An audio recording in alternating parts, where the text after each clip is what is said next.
Talk of Delmarva.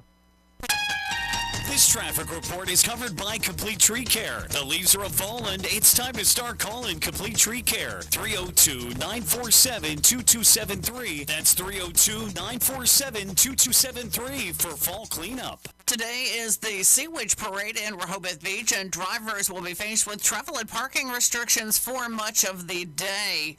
Rehoboth Avenue was closed at 2 o'clock this morning and will remain closed until after the parade that steps off at 11 a.m. Registration and lineup, though, begin at 9, and State Road, Sussex Street, and 4th Street will be closed for lineup. Parking is also restricted on Scarborough Avenue. I'm Mary Lou for the Talk of Delmarva Traffic. Have you looked at your website lately and thought, man, I need to fix this? Or maybe you want to be noticed at the top of the search engines. And social media, you may not even know how to get started. The Talk of Delmarva is here to help you with all of them. And in today's business world, they all matter. The Talk of Delmarva is the one to count on. For over 40 years, the people of Delmarva have counted on us for news, information, community, and weather. We are also the ones to count on to take your business to the next level. Your total marketing partner and the ones with the ideas. You think it for your business? We can make it happen. We are your one marketing source. Effective ad campaigns, transformation, digital, website, social media, OTT, and CTV. If you've heard about it, we know how to do it for you. Get in touch with us, thetalkofdelmarva.com. The need for blood is constant, but sometimes that need becomes critical. The Blood Bank of Delmarva needs your help, and first-time donors are encouraged to help Delaware and the Eastern Shore of Maryland residents who need it most. To schedule your appointment, call 1-888-8-BLOOD-8 or visit delmarvablood.org. Your one blood donation can help save multiple lives. For more information, go to the Community Outreach under the Extras tab at thetalkofdelmarva.com. Attention Talk of Delmarva listeners. A WGMD app has been updated and is ready for you to download. Simply visit the Apple Store or Google Play and search WGMD and download the file to update your smart device. The updated app will allow you to listen to 92.7 or 98.5 through your smart device, streaming audio. Another service from the many platforms of the Talk of Delmarva. The only live show on the peninsula from 10 p.m. to 1 a.m. Recapping a busy weekend of news. Sunday nights with Bill Cunningham here on 92.7 WGMD. The Talk of Delmarva. This WGMD weather report is brought to you by Arby's in Millsboro on Route 113 and Arby's in Lewis on Coastal Highway. Arby's, we have the meats. Here's a look at your Delmarva forecast. Daytime highs approaching 71 today. Under mainly clear skies, northwest winds 10 to 15 miles per hour. Lows level off around 39 tonight, clear skies. Lots of sunshine tomorrow, high of 61. Ample sunshine expected Monday with daytime highs approaching 65. 71 Tuesday. I'm meteorologist Paul Trombley from the Talk of Delmarva Weather Center along the coast. Currently 70. If it's Saturday morning, then it's Max Power here on 92.7 WGMD, the Talk of Delmarva.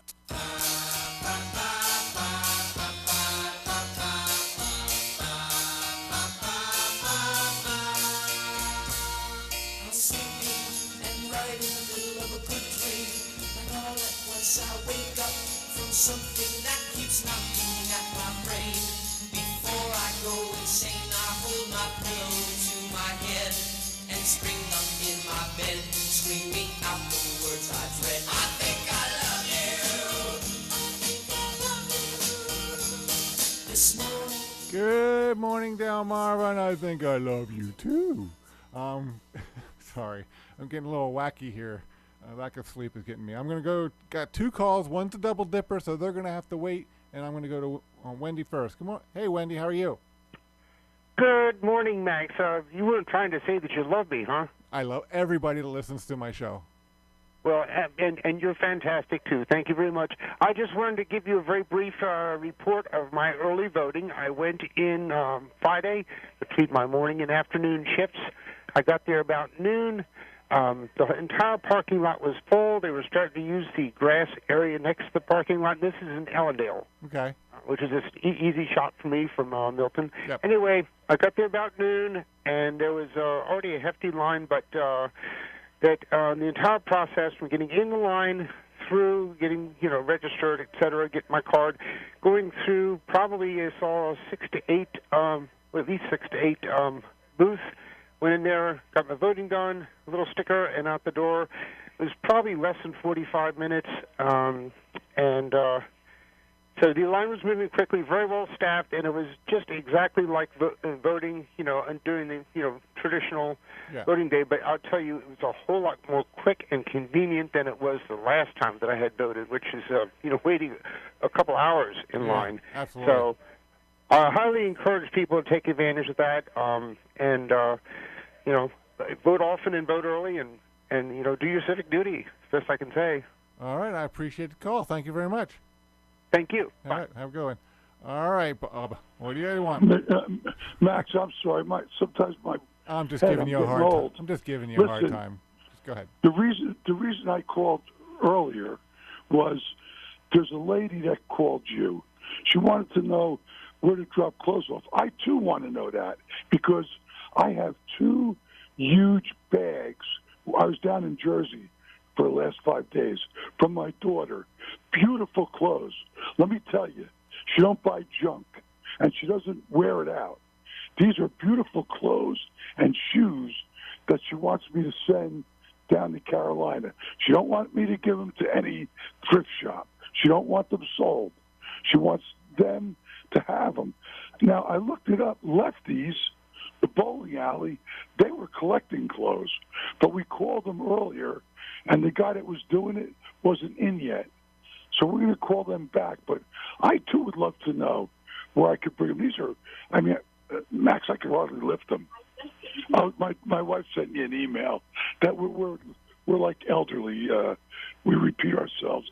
Calling and an email. So, but anyway, if you hear something, let me know. I will. All right. Absolutely. Because I really want to send these down. Okay. Okay. Super. All right. Thanks, Max. All right. Thanks. That's the only reason I called. Okay. Thanks, Bob. I'm just giving you a hard time, my friend. All right. And everybody's calling now. Now the phone. Why do you guys not do this during the regular show? Hey, caller, what's your name? Where are you calling from? Hey, man, it's Cole from Greenwood. I will say the lines were out the door.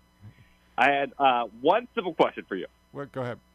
Do you think John Kelly is more of an honorable man than Donald Trump? Well, considering he's lying, probably not. How do you know he's lying? Because he's. Well, I would say, did Donald Trump not literally want to have a military parade straight down, right in front of the White House? Also, who is the one that continuously loves Putin? He loves Xi Jinping and everyone else. Like, doesn't it seem slightly? Now, I'm not saying he liked Hitler's views on obviously the Jews, but he liked the idea that his generals would be subservient to him. Well, as a leader of a country, wouldn't you want your military to listen to you? No. You don't want that, because let's just say you and me, Max, become like the dictators of America, right? I can say, I see what you're saying. What I really hate. Yeah, I see what you're saying. Texas.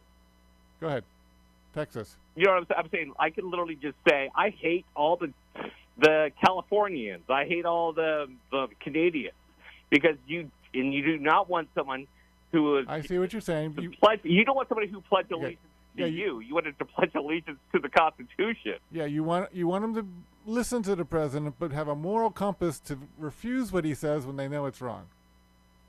Exactly. Okay. But I'm saying I gotta hurry you through, though. I gotta hurry up. I got one more call I want to get to. But I'm saying what they're saying is Donald Trump might not have that compass. Okay, I'm not gonna say yes to that. I believe he does. Okay. Thanks for the call. I gotta move. Got one more caller. Hey, caller, what's your name? Where are you calling from? Hi, Max. It's Mary in Selbyville. Hey, Mary. Got 1 minute. Go ahead.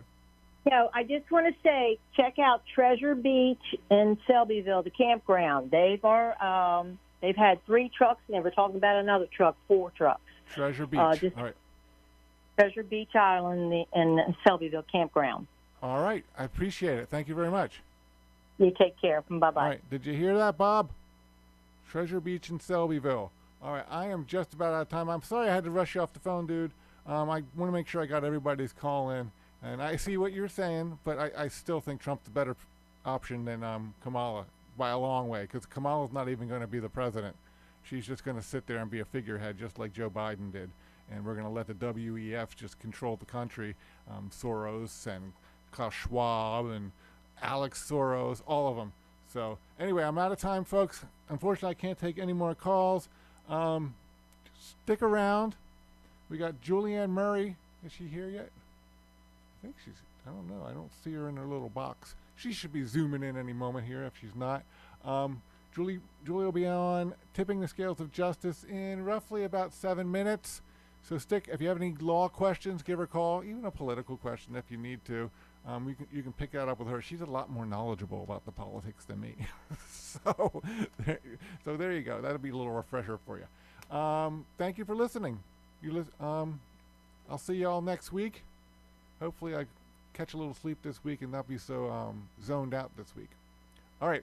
Once again, thank you for listening. Listen to Julianne next. And WGMD 92.7, 98.5, the talk of Delmarva.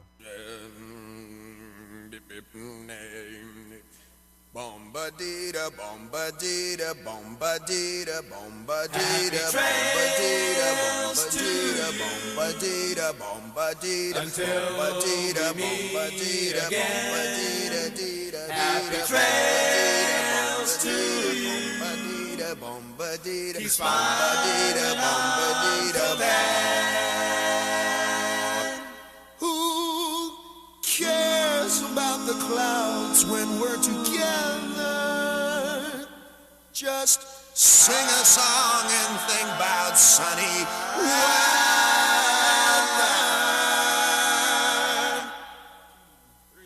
Happy trails to you till we meet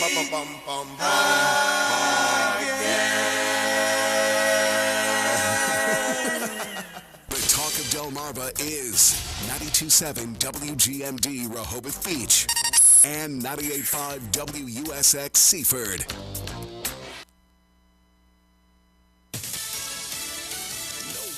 Reaction yet. I'm Jack Callahan, Fox News. To Israel's retaliatory attack on Iran overnight with a rocket barrage fired on Israel earlier this month. Fox's Lucas Tomlinson at the White House. There's no statement from President Biden. He did not speak to reporters when he landed in Delaware last night. He's spending today in Wilmington before going to a rally in Pittsburgh. We did hear from his defense secretary, however, in a new statement this morning. I'll read most of it. This is from Defense Secretary Lloyd Austin saying, quote, Secretary Austin reaffirmed the ironclad commitment of the United States to Israel's security and right to self-defense. The Secretary emphasized the enhanced force posture of the United States to defend U.S. personnel, Israel, and partners across the region in the face of threats from Iran and Iranian-backed terrorist organizations. Over 100 Israeli fighter jets flew over 1,000 miles to strike Iran, facing third and fourth generation Russian air defense systems.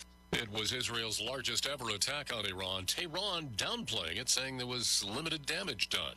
It's battleground Michigan today for both former President Trump and Vice President Harris. Former President Trump and Vice President Kamala Harris are heading to blue wall battleground states today. Trump and Harris will be on opposite sides of Michigan. Trump in the Detroit area, Harris in Kalamazoo. Trump then heads to Pennsylvania for a rally in State College. Meantime, another big name is joining Harris today. Former First Lady Michelle Obama is campaigning with Harris to mark the first day of statewide early voting in Michigan.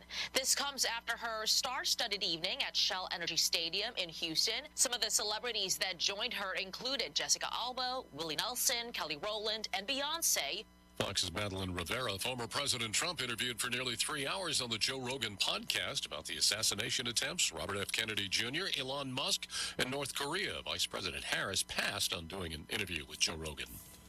On America is listening to Fox News.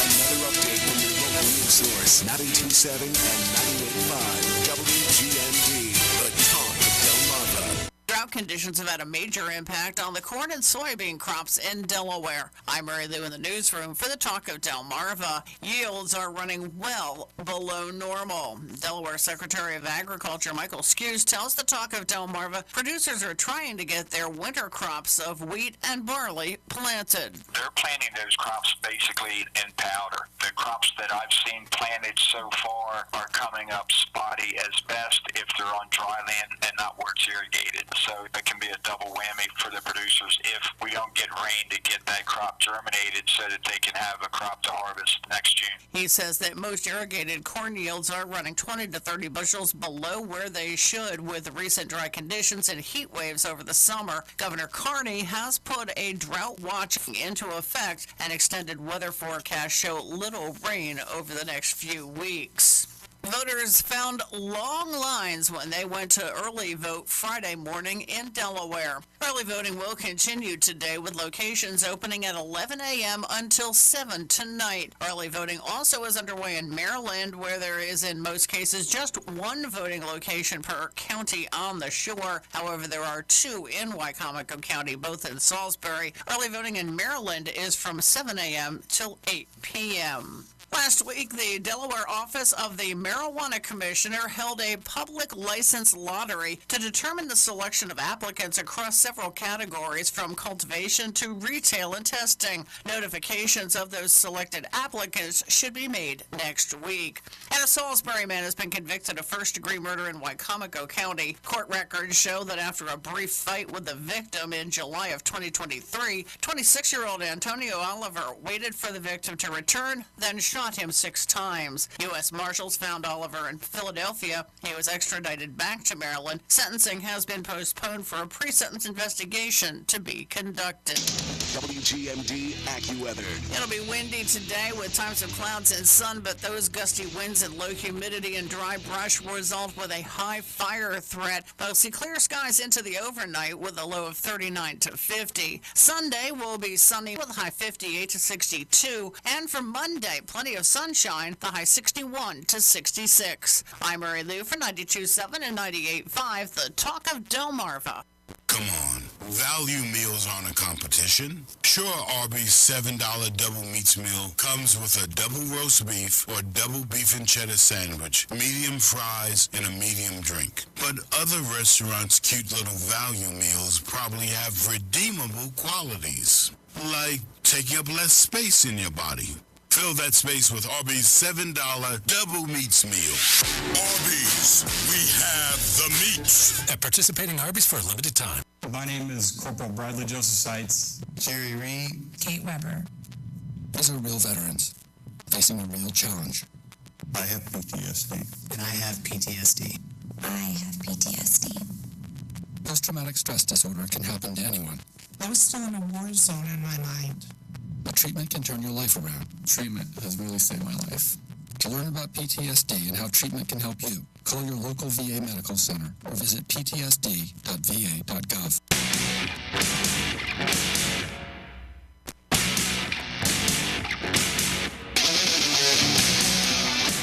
Good afternoon, Delmarva. This is Tipping the Scales of Justice with Julianne Murray. I am live in studio. For those of you that aren't familiar with Tipping the Scales of Justice, this is a weekly show on Saturdays between 12 and 2 Eastern, because we actually have people that listen out of this state, that is hosted by yours truly. I am a Delaware attorney that gives up a couple of hours to take your legal questions. This is your opportunity to get the answer to that legal question that's been on your mind. Don't be shy if you have a question. I promise I won't bite, and I can almost guarantee that if you have that question, so does somebody else, so you're helping yourself and somebody else by calling in. The number's 302-945-9292 or 800-518-9292. You can also watch me live on IndustryNewsOnline.com, and you can submit questions electronically on this site. For you regulars out there, you know that every time I do this show, we share something called disclaimers. These disclaimers are in everybody's best interest so that there is no confusion about how we do things here on this show. So here we go. If you ask your question to Tipping the Scales of Justice, You are not establishing an attorney-client relationship. This show is designed to be a public service where general legal questions can be answered. You may be asked specific questions so that the attorneys can better answer your question, but that does not mean they have become your attorney. Please be mindful that we are trying to get as many callers as possible, so please limit yourself to one question per call. If the attorneys don't know an answer, they aren't going to fake their way through it. The attorneys are going to tell you if they are unsure, and they are going to find the answer.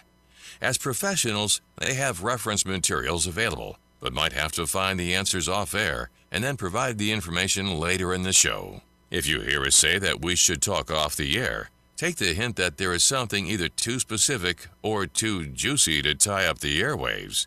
They will get your contact information off air and follow up at a later date. All right, let's get rolling. Phone numbers again, 302-945-9292 or 800-518-9292. You can also go online to industrynewsonline.com. You can watch, you can see my flag shirt in honor of early voting, and you can submit questions on that site. Let's go to the phone lines. Caller, what's your name and where are you calling from? Okay, my name is George. I'm calling from Harrington. Hey, George, how can I help you today? Well, I've been meaning to call you for a while. It's about the election integrity. I just want to know who actually has standings to challenge the votes. Because everybody that tried to challenge the votes before, whether it was a voter or a candidate, were told they didn't have standing. Which is a who problem. actually does have standing to question this? It's going to depend, and it's an excellent question and definitely something that is on everybody's mind. In fact, even President Trump commented that that the judge on his podcast with Joe Rogan that part of the problem here is the judges don't want to hear stuff on the merits and they kick it based on standing. So when we challenged vote by mail here in Delaware, standing was an issue, and we made sure that we had somebody from every universe. We had a candidate, we had an election worker, we had voters. And so if there's going to be any challenges going forward, I think that attorneys have gotten wise to the fact that standing is going to be an issue. And so there are going to be multi-plaintiff complaints that hit a lot of different, hit different groups. So for instance, the Republican Party, whether it's the National Republican Party or the State Republican Party, might have standing. A voter might have standing. A candidate, ironically and sadly, voters actually have the lowest incidence of standing. I totally disagree with that, but that's what they've been doing in the judicial activism, is because under the federal standard, it can't be what's called a generalized grievance. It has to have a specific injury. And so what the courts who don't want to deal with this are saying is, well, a voter, that's generalized. How are you, voter A, different from voter B? So it's a generalized grievance. We're all kind of aware of it. And I actually have access to a brief bank that has been created by the RNC for the battleground states. So I'm teed up for Election Day here in Delaware if something comes up. And one of the things that we have absolutely talked about is this standing issue. Okay. So I know I didn't really answer it, and I didn't, but it's going to depend on what the actual cause of action is. Is it in terms of, is it an illegal voter versus polling place closed early, didn't open on time? So it's going to depend on what the issue is as to who might have standing, and that's going to be on a case-by-case basis. Thank you very much. You're welcome, George. Have a great day. Weekend. All right. Thank you for the call. Let's go back to those phone lines. Caller, what's your name and where are you calling from? Hi, Julianne. It's Joan. How you doing? I'm doing okay. How about you, Joan? I'm hanging in there. Thank you, honey. Anyway, I have a kind of like a statement and a question. Okay. All right. Ellendale is where early voting is for my bill. And I heard on the radio that there was something like 1,900 people that voted there yesterday. I am so happy. Mm-hmm. I'm so happy about that. But once again, not to put a damper on things, my concern is those machines, can they still be hacked into? And President Trump, I'm concerned about his safety. You being in the loop, basically, but not being able to say too much. Is he safe? I mean, I'm really frightened for him. Okay, a couple of different things. In terms of the voting machines, whether they can be hacked or not, there's mixed information on that. But let me give you some food for thought in Delaware that I'm cuts both ways, but I'm going to use the word happy with in quotation marks. And that is that with early voting, you know that on the machines there are actual printed cards. You know that those ballots. Early voting is treated from a count standpoint similar to absentee voting. Those cards are scanned. The physical cards are scanned. Okay, so when you talk about whether machines can be hacked and whether votes can be flipped behind the scenes, in terms of early voting, it wouldn't matter because the physical cards are going to be scanned and counted. So chalk one up in the column of why I want people to early vote. The other thing is that there are, I'm going to use the word, a lot of resources working in the background about, in terms of any bad actors that would be trying to do anything from a hacking standpoint coming in, whether it's foreign actors or domestic, into those internet or into the Wi-Fi pathways. So I want people to early vote. And because it's, those votes are actually physically counted. In terms of President Trump's safety, I saw him on Wednesday in Georgia. And the first question I asked him was, I'm like, how are you holding up? And he just kind of looked at me and he says, I'm hanging in there. And he said, this is my fourth event today. That man is just what he is giving. I wish more people understood, the level of sacrifice. You need to bottle it, right? Yeah. And the level of sacrifice. I mean, the people who have Trump derangement syndrome just see it as an ego trip. And it's like, no, he doesn't have to be doing this. But from a safety standpoint, all of us are worried. Is it true that he survives in something like 2 to 3 hours of sleep a night? Probably. I mean, I think that I've heard that, and but I think everybody is aware. The security getting into places is tight. There's a lot of scanning that's going on within the arena. They had snipers. In the building, police up on the highest level within the arena. I mean, just a lot going on there. But I think we all know that that a motivated person or group or whatever could definitely can cause a problem. So I believe in the power of prayer. I have a beautiful picture that actually Charlie Kirk posted that right after we did the click line where we took the pictures, there was a huge group of faith leaders that were there in Georgia, like 150 of them.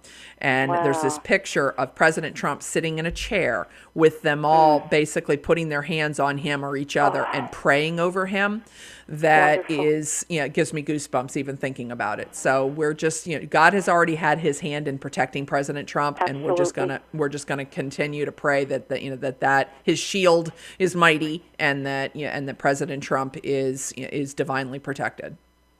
Well, once again, Julianne, thank you for all you do. I don't know how you do it too, but God bless you and your family. God bless America, Donald Trump, and I'll continue praying like the rest of us out there and hope for the best.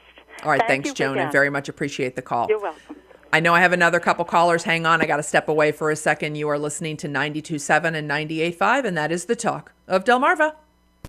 I'm Tom Holmes, 1776 Steakhouse in Rehoboth Beach. The restaurant's been here since 1987. I've had it since 2007. I get probably 2-3 customers a night that will come in and say, I heard you on the radio and it sounded great and we're so happy that you're advertising locally with local businesses. I used to do very limited advertising just a little bit on newspapers and billboards and stuff like that, but now I'm pretty much exclusively just with the radio station. I advertise on Rehoboth Foodie Bob's show, and I also advertise different segments and different times during the course of the week. I've been pretty much with the same schedule for maybe about 10 years. I'm just happy I am advertising with them. They've been very loyal to us, and the feedback I get from my customers about the radio station is tremendous.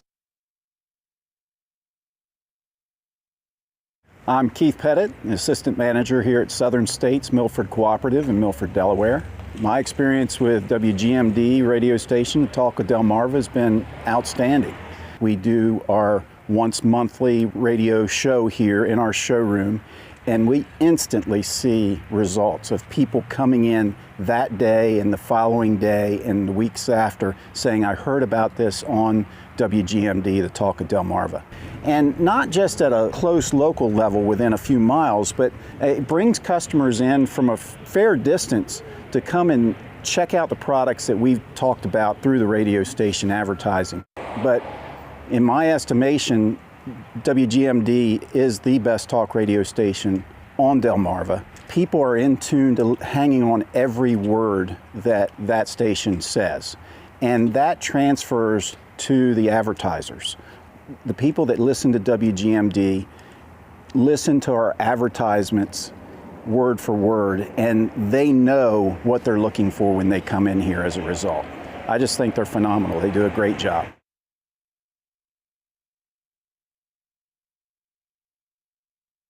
My name is Karen. My husband and I own Captain's Pizza. We have been here for over 6 years, going on 7. We only advertise with WGMD, and we love it. They really help us with anything that we need. They always have good suggestions. They help me with the commercials. Advertising has helped our business tremendously. We do get a lot of people that come in and want to know who is talking on the radio, and I'm always here, so I'm always happy to say that it's me. We participate with Delmarva Dollars. A lot of customers bring them in. We have customers that ask when they're going to have them again if they don't hear it on the radio. We tried advertising in the newspaper and things like that, but we see more of a showing with the Delmarva Dollars. And the customers, they ask me, where else do we advertise? And I tell them, we only advertise with WGMD. We've been very successful with them. We get exactly what we ask for, and it's well worth the money that we invest in it. Since 1980, WGMD Radio has been your local hometown station with everything from music to news to sports. We know a thing or two about community and longevity. The Talk of Delmarva is proud to be partnered with the White Marlin Open and congratulates them on 50 years.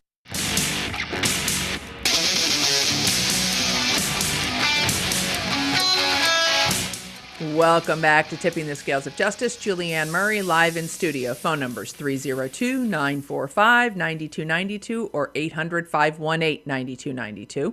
You can go on industrynewsonline.com and submit questions electronically. Let's go to the phone lines. Caller, what's your name and where are you calling from? This is Lee from Laurel. Hey, Lee, how can I help you today?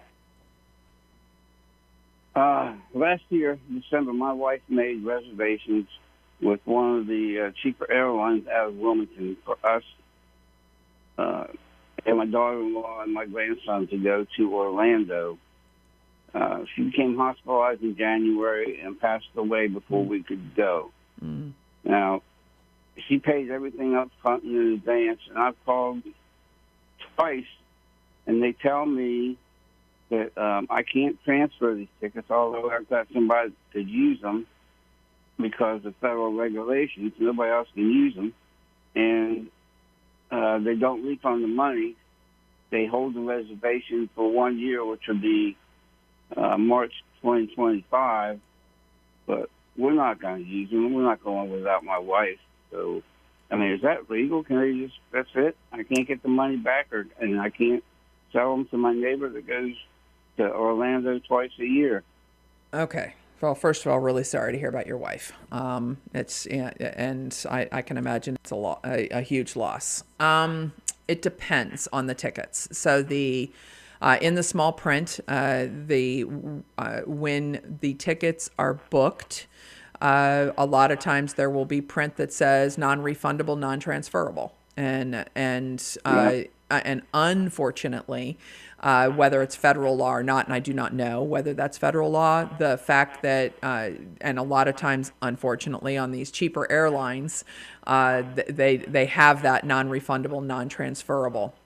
So I unfortunately think you are kind of stuck on that, and it's just, it's unfortunate. I thought you were going to go is because if it's the airline I'm thinking of, they also tend to cancel flights, and people are kind of stuck, and if they can't delay for a day or two with these tickets, that they may not be able to make that next flight, and then the same thing, they have a year to use it. So unfortunately, I don't know that. I mean, you may be able to, and I don't mean this in a sarcastic way at all, but you might be able, from a sympathy standpoint, PR standpoint, may be able to get them to do it because because you couldn't use the tickets. She bought them, and she then went into the hospital and has since died. You might be able, from a PR standpoint, be able to get them to do it, but I think that my spidey sense is that there was a non-refundable, non-transferable clause in there. Yeah, there was. They emailed to me in small print after I called them for the second time. First time I called, they said, yeah, just give the transfer number to somebody else and we'll verify it, and no problem. And then I called back because I forgot to ask them something. They said, oh, no, we can't do that. And she sent me a copy of the small print saying no refunds and no transfers. So yeah. And someone just put in the chat, I want to make sure that I'm cool. When I say that they cancel it, they delay the trip. So where I thought you were going to go is you can show up at the airport and they go, oh, we're not taking this flight today, we're taking it tomorrow. And if that doesn't work for you, that's too bad. But it's not the situation we're talking about here, where you are saying that the tickets were purchased and then life just kind of happened. Yeah, no, it stinks, but I do not know that you have recourse on this. Okay, that's what I figured. I thought I'd check with you. No, I appreciate it. Thank you so much. Not a problem, Lee. Have a good day. Thank you for the call. Okay, let's go back to those phone lines. Caller, what's your name and where are you calling from? Hi, Julianne. This is John from Delmore. Hey, John. How can I help you today? Yeah, I got just a quick and simple question. Is there any way to monitor the progress of early voting, who's winning or not? Yep. But whether or not the John Q. Public can do it, I don't know whether they're posting the numbers on the Department of Elections website or not. We are getting, like the party, and we're getting daily updates. And I can tell you that yesterday's numbers I'm super happy with. Democrats outvoted Republicans by about 100 votes, which I would have loved to have beaten them, but when you consider the registration difference, but over 27,000 people voted by early voting yesterday. And we will be getting daily updates, and we'll be pushing it out, at least I will, from the party standpoint, on social media and through email, so people know. And I will be doing updates. I'll come on the radio on the different shows and kind of update people. But yeah, we will know who's voting, and something to keep in mind for everybody out there is there's Republican, there's Democrat, and then there's the unaffiliated, what we're going to call other or unaffiliated, which is a big number here in Delaware, equal to Republicans. So when we have R's, D's, and other, that other number, a majority of that number is actually going to be voting Republican. And that even on the Democrat number, a lot of those Democrats are also voting Republican this time around. So we'll have an idea under pure registration, but will not necessarily know, obviously, who they voted for, but can extrapolate. And yesterday was a good day. People were excited to get out there and vote. If they were discouraged by the lines, that's, then go back. You can vote. I mean, and a lot of people don't realize that early voting is open on the weekend. So you can go vote today, right now, between 11 and 7 today and tomorrow, and next weekend between 7 and 7. So I want people who work, who do not, have the ability to go during the week to vote on the weekend. But yeah, we're going to keep updating those numbers. Yeah, I already voted. Good. I did too. I voted last night or yesterday. It was like about 5 o'clock. Yeah. And there was about 30, 40 people in line. That's great. Yeah, Yeah. I mean, the early vote, so yesterday, there were people who showed up at 7, even though it didn't start till 11. But the first couple of hours yesterday was mayhem in this state. And the thing that was beautiful was it was up and down the state. It was not just Sussex County. Newcastle County had huge turnout. Kent County. So it's, it's a good thing. And I want we are trending where I want, which is good numbers. This is our first presidential election since early voting became legal in Delaware. Remember, 22 was our first cycle. And and I can say that I've as a party chair, I've been pushing this for over a year, that we were going to embrace early voting and that we just had to do that. Nationally, the numbers are staggering. In North Carolina, the areas that got hit by the hurricane, I know I was worried, how are these people going to vote? They showed up in record numbers to vote on the first day of early voting in North Carolina. Arizona, Republicans are outvoting the Democrats. Nevada, it's good stuff. We just got to keep our foot on the gas on this. Thank you very much, Julianne. You have a nice day. All right. Thanks, John. All right, let's go. I tell you what, I got a digital question here, and I've also got a caller. All right, caller, I'm going to grab you, but you're going to end up holding on. Caller, what's your name and where are you calling from? All right, I think it's Bill in Lincoln. Hey, Bill. When the music starts, I have a hard stop at the bottom of the hour. Just hang on for me and over to the bottom of the hour, but let's go ahead and get rolling with whatever you got. Sure, understood. First of all, I want to thank you for being our party chair. The GOP party chair. You've done a fine job, and it's been definitely an improvement. So I guess my question is about the early voting. And if I read it right, it's Section 2, or it's Article 2, Section 7 of the U.S. Code that defines the time of election as being November 5th, or the second Tuesday after the first Monday, I think. The first Tuesday after the first Monday in November. Yep. So, and I guess the states have been the ones that have changed the dates for early voting, and some states are even as much as 46 days ahead of the actual November 5th. So I guess the question gets to be, all right, yeah, see, perfect timing. So I think I know where you're going, but hang on for me. We'll pick this up when we get back. You are listening to 92.7 and 98.5, and that is the talk of Delmarva.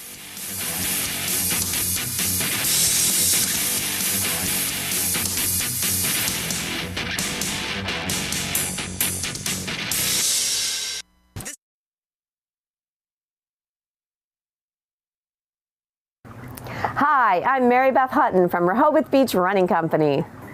We've been in this location for about 8 years, and we've been in business for about 16 years. We're pretty much busy every day, all year round now. Since we've been advertising with the Talk of Delmarva, everywhere we go, people seem to know about us. I like working with other small businesses. We work with a lot of small businesses, and advertising is no different. And we like for people to come in and actually see our store. Yeah. So when people from the Talk of Delmarva have seen our store, they understand it better. Some of their other customers shop at our store, and it's really a small town kind of life. And people shop local, advertise local, listen to the local radio. It all kind of comes full circle. So how has the marketing department helped us? Well, I love that Laura's she's always looking ahead at the calendar, because as a small business person, I'm very busy and I'm kind of thinking of last minute things. And so Laura's always ready for the sidewalk sale. She knows it's a big deal for us. And so you want to get the word out a little bit early. And the sidewalk sale this year was better than ever. And I think it's in great part to Laura's planning and the commercials, so people know that the whole town is having a sidewalk sale and that that we have big sales at that time of year. You know, I didn't really know what to expect in the beginning because I didn't know whether she'd know our business. You know, I don't know if she would know runners and all about, but she listens very carefully and she researches and she really tries to gear our ads towards our business, and she does an excellent job. I think people really more now than ever want to shop local. I think people want to support local businesses and help the community. And so when people know that we are a small business that meets their needs, they'd rather shop here than go online or some other way. So I think people really want to help themselves and help the community. We have attracted our ideal customer at the Talk of Delmarva. We service people from, 12 years old or even younger to 95-year-olds. So yeah, I think our ads are doing a great job of bringing customers to us. The Talk of Delmarva advertising has helped with our marathon also. So I organized the Rehoboth Marathon and Half Marathon in December, and we sell out earlier and earlier every year. And I think that's due in part to advertising with the Talk of Delmarva. You know, the people know that we have a running store and that we also have this big race at a great time of year, and people sign up earlier and earlier every year. I really do believe that the return on investment is huge. I think we definitely got return on our investment quickly. Every dollar spent was well worth it. I would highly recommend for other businesses to advertise on the Talk of Delmarva. It's been a great experience for us. It's been very worthwhile, and I would highly recommend it to other businesses. I'm Tom Holmes, 1776 Steakhouse in Rehoboth Beach. The restaurant's been here since 1987. I've had it since 2007. I get probably 2-3 customers a night that will come in and say, I heard you on the radio and it sounded great and we're so happy that you're advertising locally with local businesses. I used to do very limited advertising, just a little bit on newspapers and billboards and stuff like that, but now I'm pretty much exclusively just with the radio station. I advertise on Rehoboth Foodie Bob's show, and I also advertise different segments and different times during the course of the week. I've been pretty much with the same schedule for maybe about 10 years. I'm just happy I am advertising with them. They've been very loyal to us, and the feedback I get from my customers about the radio station is tremendous.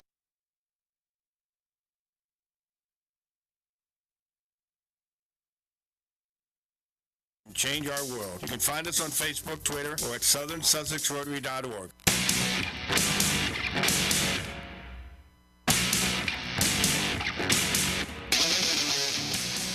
Welcome back to Tipping the Scales of Justice. Julianne Murray, live in studio. Phone numbers 302-945-9292 or 800-518-9292.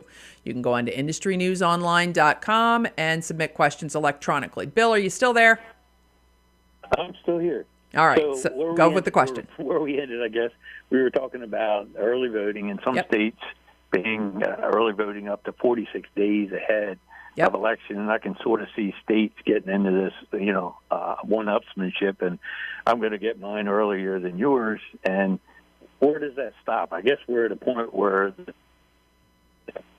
our federal legislators could pass laws that basically, or a law, I guess, it would limit the date of early voting. Is that correct? Okay. So, and in case, I get the question, and your phone kind of broke up for a second. So I'll do my best to, if you have follow-up questions. So this is definitely, I know where you're going with it, and it is, the answer is kind of complicated. Lots of different case laws that get kind of pieced together on this. And the states have the right and authority under their constitutions to set an election, election laws. Okay, so for instance, here in Delaware, and this was the argument in the early voting lawsuit, was that our Constitution actually refers to an election day in November. It tracks very close with federal statute that you quoted.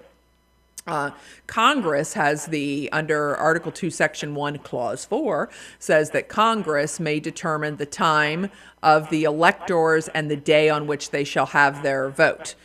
And then Congress, I think it was like in the 1800s, said let's do it the first Tuesday of November after the first Monday.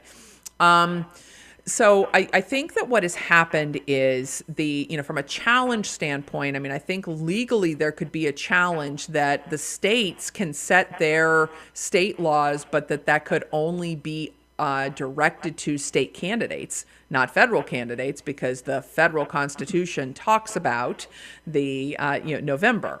But that kind of lawsuit has yet to really rear its ugly head, or good head, whatever you want to say. But basically, in Maryland there was a challenge, and early voting was actually challenged, defeated, and then they've worked their way around it because Maryland now has early voting.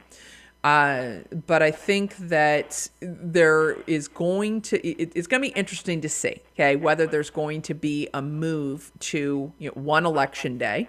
And certainly there's a lot of power behind making it one election day, paper ballots instead of machines, and all of that. But the answer is that a lot of election law is state-based and goes back to state legislatures and state constitutions. And so they've been able to justify it. And since there is a mechanism to do what is called absentee voting, which is obviously before election day, that is what sort of opened the door to widening the window. I personally think 46 days is ridiculous for early voting. I mean, it's completely changed the whole kind of electoral season. 10 days in Delaware. I mean, I didn't and don't care for the 10 days in Delaware from a legal standpoint, but 10 days is actually short compared to some of these other states. And I have verbally, been very vocal and said, look, it has been, it's lawful in Delaware for right now. The constitutional challenge failed on standing, not on merits. Okay, so we have to, there has to be another challenge at some point on, that gets past the standing issue. But I think that because our Constitution is specific to November, and that there is a basis there that if there's going to be a change that's going to broaden that window, that it has to be done by a constitutional amendment rather than a statute. Gotcha.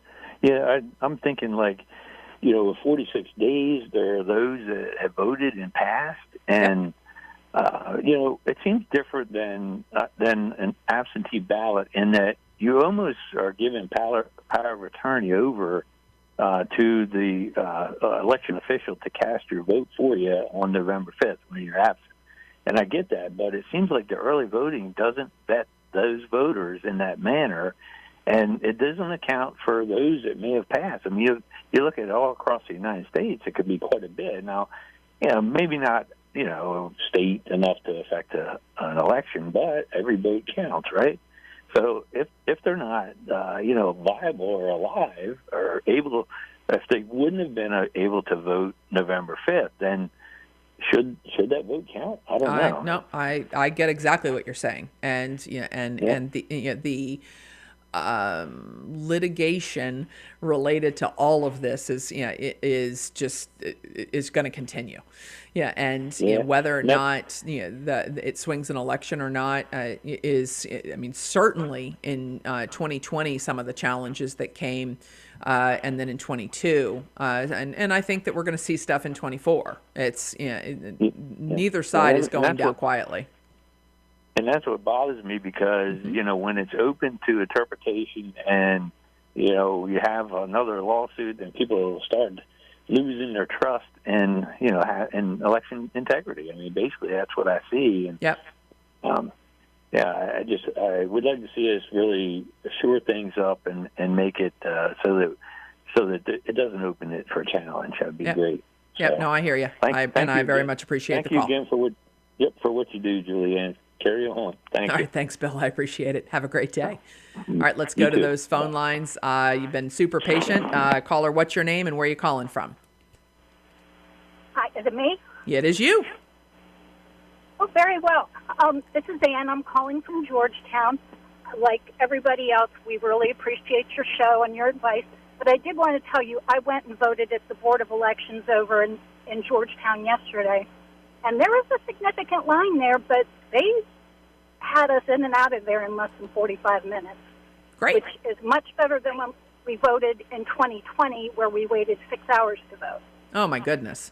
So in Georgetown, you were at the across from the DMV at the election warehouse, right? Yes. Okay. And Yep. I voted. Polling. Yep. What time did you vote? You voted. I got there right around noon. Okay. So, and I thought, based on the line, that I'd be there a lot longer. Yeah. Well, and I got there around 5, and I purposely timed it that way. And not much of a line. It got busier, actually, by the time I left, because I ended up talking to some of the election workers, just thanking them for being there. So I stayed longer than I needed to, and by the time I left, there was a line. But they've got it. I mean, they're checking people in, and the poll books, and are being pretty efficient about it. And yesterday I was on the radio saying to people, don't be discouraged by lines. Love that there are lines, and if you can't, if you don't have the time to stand in line, no problem. You've got 9 more days to do this. Yeah, and that, I think, is the biggest encouragement that I want to give to people, is that it's our civic duty to vote. And on election day, I got so many text messages from people who waited 3, 4, and you just said 6 hours to vote on election day. Yeah, being able to choose your day that you're going to go do this and not have to wait that long, but still be able to do that voting in person. Let's embrace it.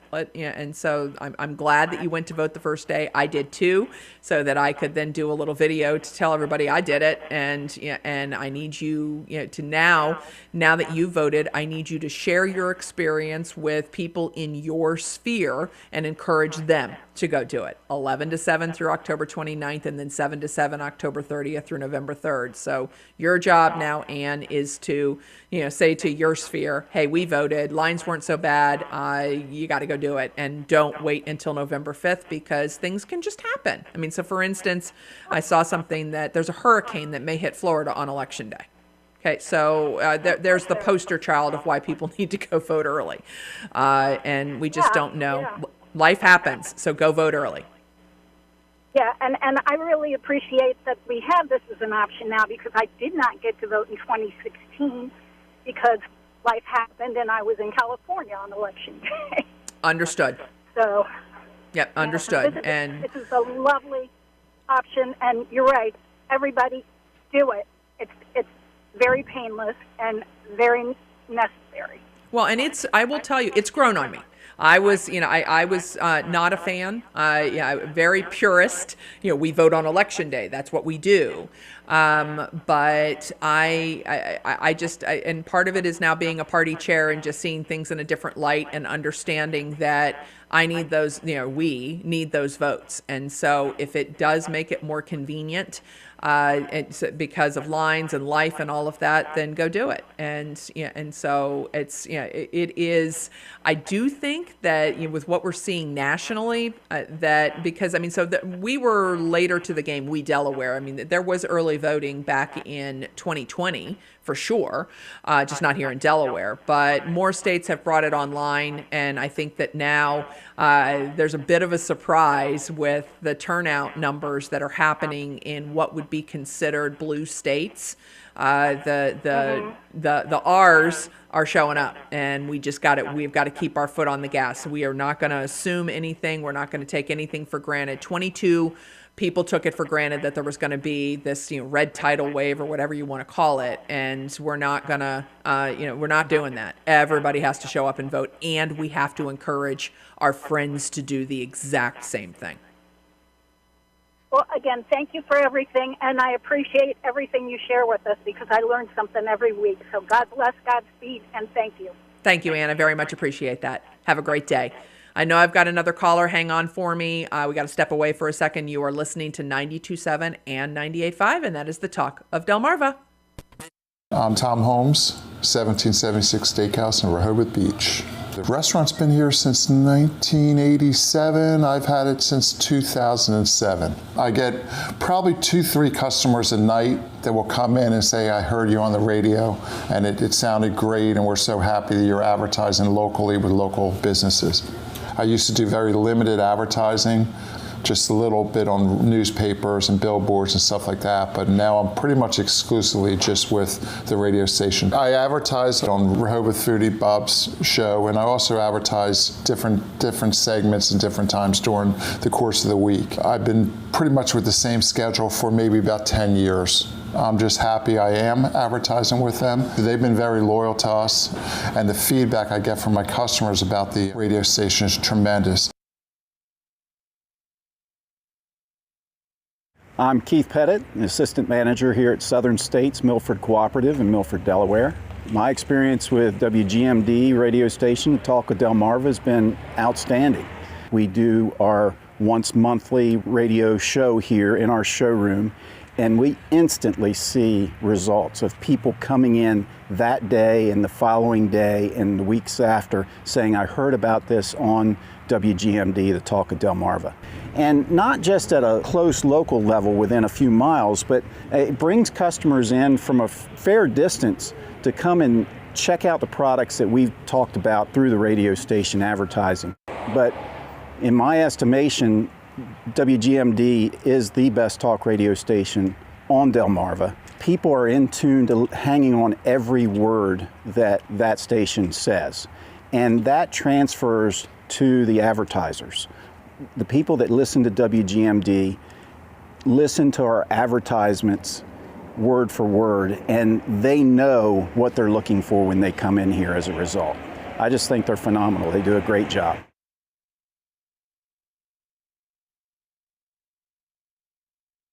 My name is Karen. My husband and I own Captain's Pizza.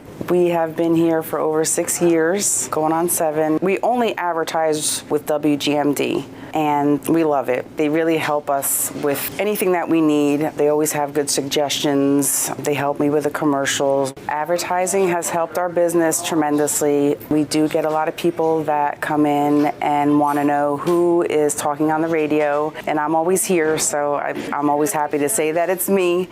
We participate with Delmarva Dollars.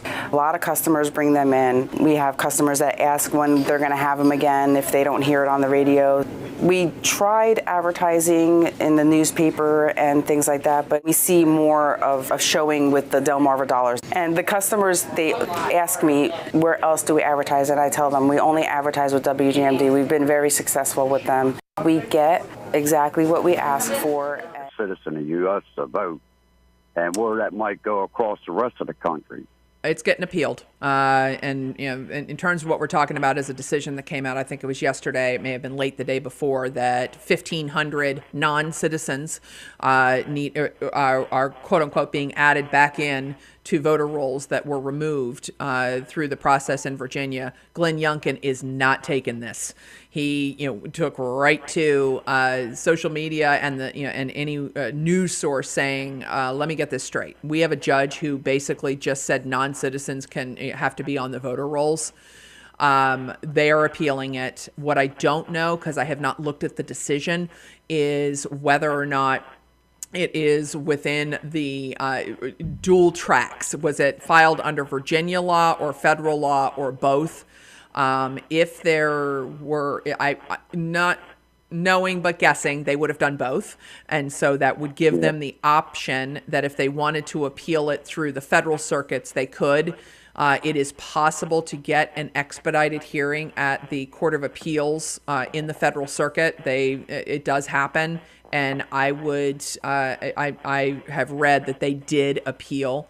So I think that they're going to push this issue. And, because it's absolutely ludicrous that there is a judge who said that people who are not American citizens can vote. I mean, if they want, if it winds up that happens across the country, it could really affect the election. Oh, 100%. Yeah. And it is now there are certain carve-outs in, I'm going to use the word municipalities for lack of a better word, where, and I think New York City, for instance, where quote-unquote non-citizens can vote because they are, I'm going to use the word, an occupant of the city, and they can vote in a municipal election. That's a different animal. I don't agree with it, but it's a different animal.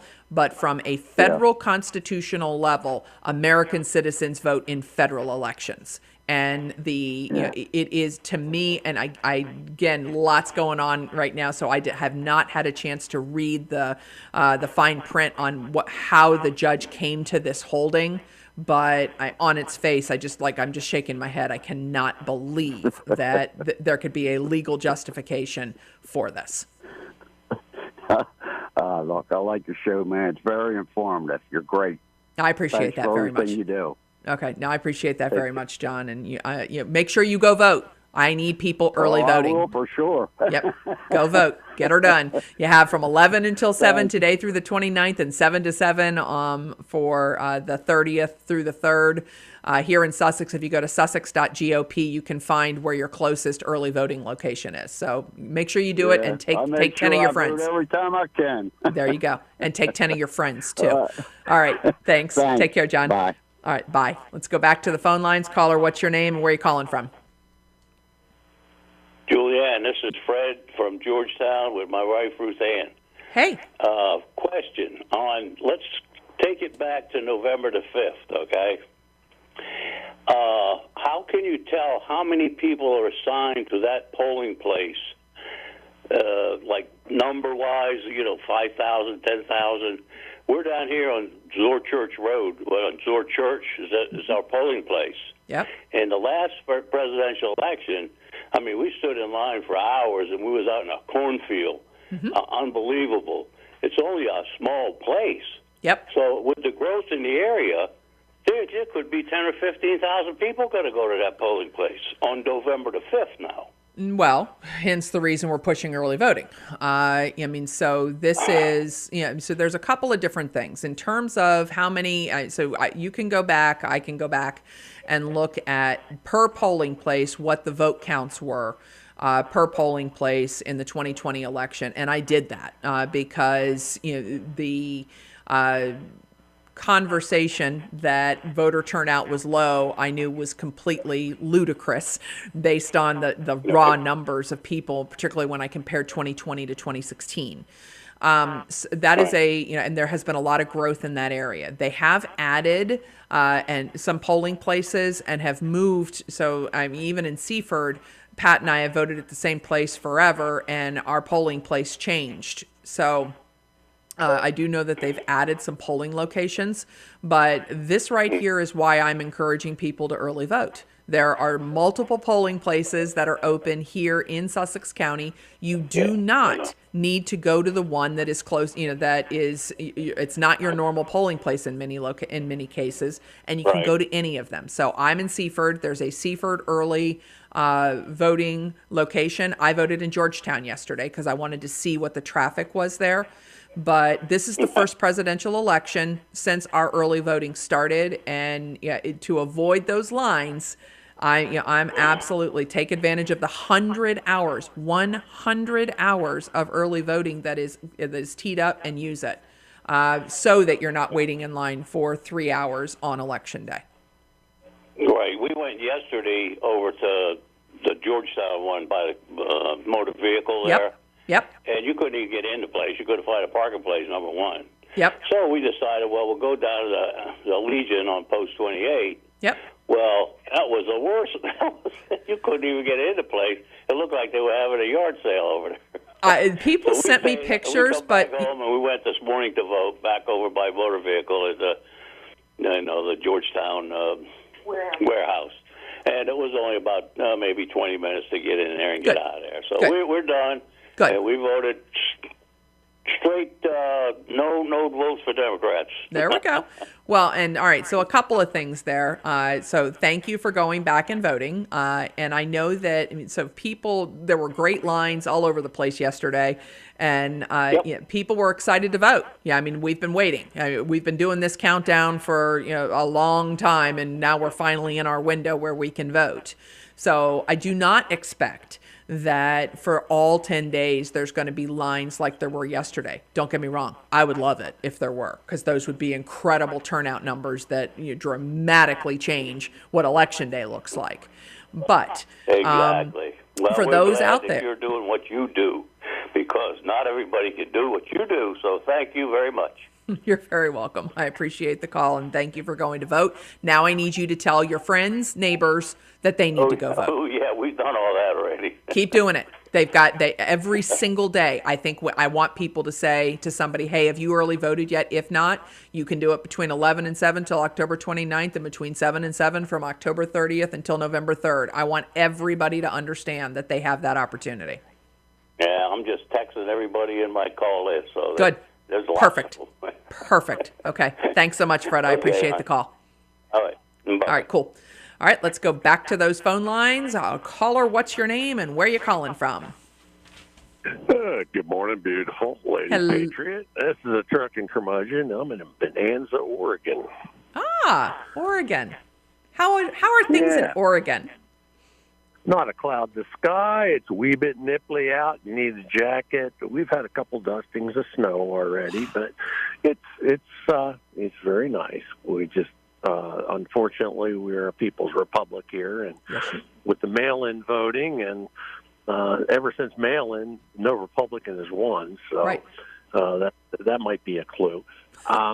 Anyhow, could you explain to people why illegal aliens can vote in local elections? Because there's a lot of confusion on that. I say they can't vote in national, but correct, they can vote in local. Okay, so and by the way, I disagree with it. So just I'm telling you that right now. But the logic behind it, and I was telling a previous caller, I'm going to pick on New York, but I know that there are several. There are lots of, I'm going to use the word municipalities that allow illegal aliens to vote, and the thinking behind it is that they are residents of that, whatever it is, municipality, and therefore they have skin in the game. So I'm not saying there is a parallel here, but I'm going to give an example here in Delaware. The beach communities, for instance. I can, when we owned in Dewey, I was, before we moved to Delaware, a resident of Maryland, I was able to vote in a Dewey election because I owned property in Dewey Beach. And so that gave me skin in the game. I owned property. With the illegal aliens, I do not know enough about the rules, but would guess that it's not tied to property ownership. That's why I can't say it's a parallel, but I do think it's tied to residency. So basically the logic is that you're a resident, you therefore should be able to vote for what happens in that municipality. And it just, I'm going to use the word, ignores the fact that you're not a legal resident. And so I don't agree with it, but I do think that the logic is you live there, so therefore you have the ability to vote in those elections. All right, got it. If you want to hang, you can, but yeah, you know what that music means. Thanks so much. I'm sorry you're in Oregon, but if you're okay with being in Oregon, that's great. You're listening to 92.7 and 98.5, and that is the talk of Delmarva.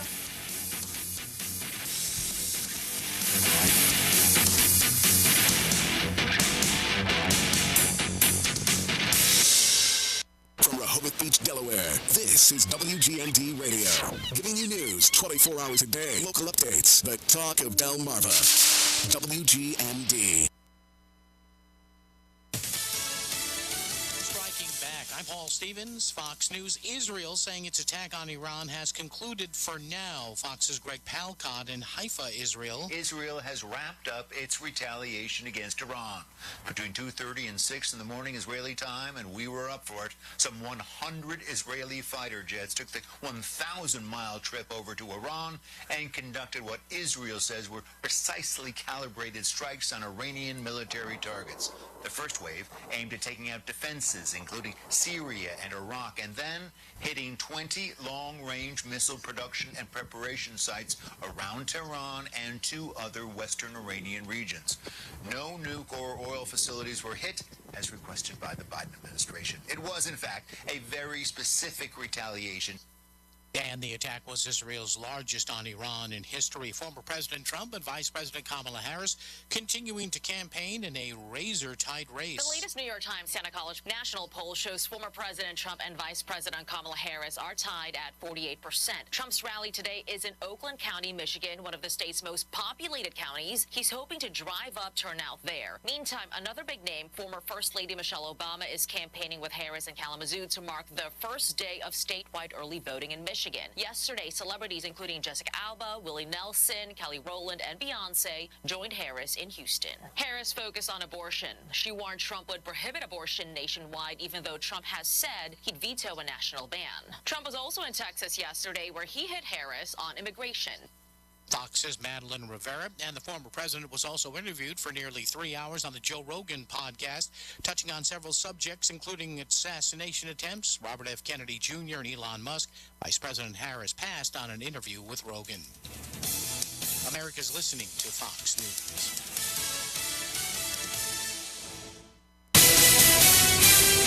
Another update from your local news source, 92.7 and 98.5 WGMD, the talk of Delmarva. Concerns about the drought on Delmarva continue. I'm Mary Lou in the newsroom for the Talk of Delmarva. Delaware Secretary of Agriculture Michael Skuse tells the Talk of Delmarva farmers are dealing with the effects. We've had farmers in the state that had to disc down or chop their corn because there wasn't anything there on their dry land corn. When you look at the irrigated corn, most irrigated yields are running 20, 30 bushels below where they should. Skuse says that not only is it dry, but we also had several heat waves during the summer, which also had a major impact on crops, including corn and soybeans. A drought watch is now in effect as of 2 o'clock Friday afternoon. Governor John Carney is asking Delawareans to voluntarily reduce outdoor water use. The dry conditions also increase the fire hazard, and a ban on open burning is also in effect until further notice. Early voting continues today in Delaware. Locations will be open from 11 a.m. until 7 p.m. Early voting also is underway in Maryland, where there is, in most cases, 1 voting location per county on the shore. There are 2, though, in Salisbury and Wicomico County. Maryland early voting is from 7 a.m. to 8 p.m. The town of Ocean City is filing a lawsuit against the Bureau of Ocean Energy Management in connection with the U.S. Wind Project, which seeks to construct 114 offshore wind turbines just over 10 miles off the Ocean City coast. This project has raised substantial concerns among elected officials, residents, and stakeholders of Ocean City. Ocean City police are looking for a bank robber. Police say that a man entered a Midtown bank just after 9 o'clock on Friday morning. You'll find pictures as well as contact information at thetalkofdelmarva.com. WGMD AccuWeather. It'll be windy today with times of clouds and sun. Also gusty winds and low humidity increase the fire threat. For tonight, though, it'll be clear skies, the low 39 to 50. For Sunday, sunny much of the day with a high of 58 to 62. And for Monday, lots of sunshine with a high 61 to 66. I'm Mary Lou for 92.7 and 98.5, the Talk of Delmarva. Come on, value meals aren't a competition. Sure, Arby's $7 double meats meal comes with a double roast beef or double beef and cheddar sandwich, medium fries, and a medium drink. But other restaurants' cute little value meals probably have redeemable qualities, like taking up less space in your body. Fill that space with Arby's $7 double meats meal. Arby's, we have the meats. At participating Arby's for a limited time. October is Bullying Prevention Month. Use your voice this month to bring attention to the dangers of bullying and the trauma that it can bring to its victims. Bullying can leave lasting negative effects on those who deal with it, including depression, suicidal thoughts, PTSD, substance abuse, and trust issues. By speaking out and spreading kindness, you make school, the workplace, and other environments safer and happier places, and send a message that bullying will not be tolerated. For more on bullying prevention, go to the community outreach under the Extras tab at thetalkofdelmarva.com.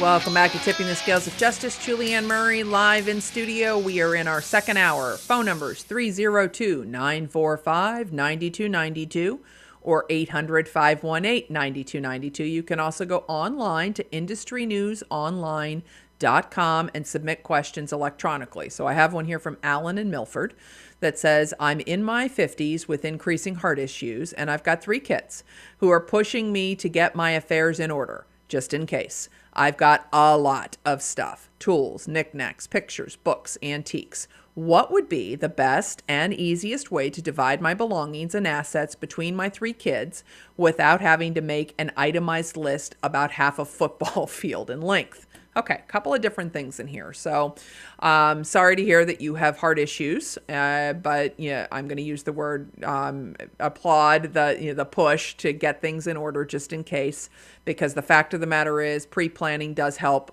stop the fights. So there's a couple of different things. When we talk about assets, we have what is called our tangible personal property, and then we have what's called our residuary estate, which is our real property and bank accounts and things like that that do not have a beneficiary named.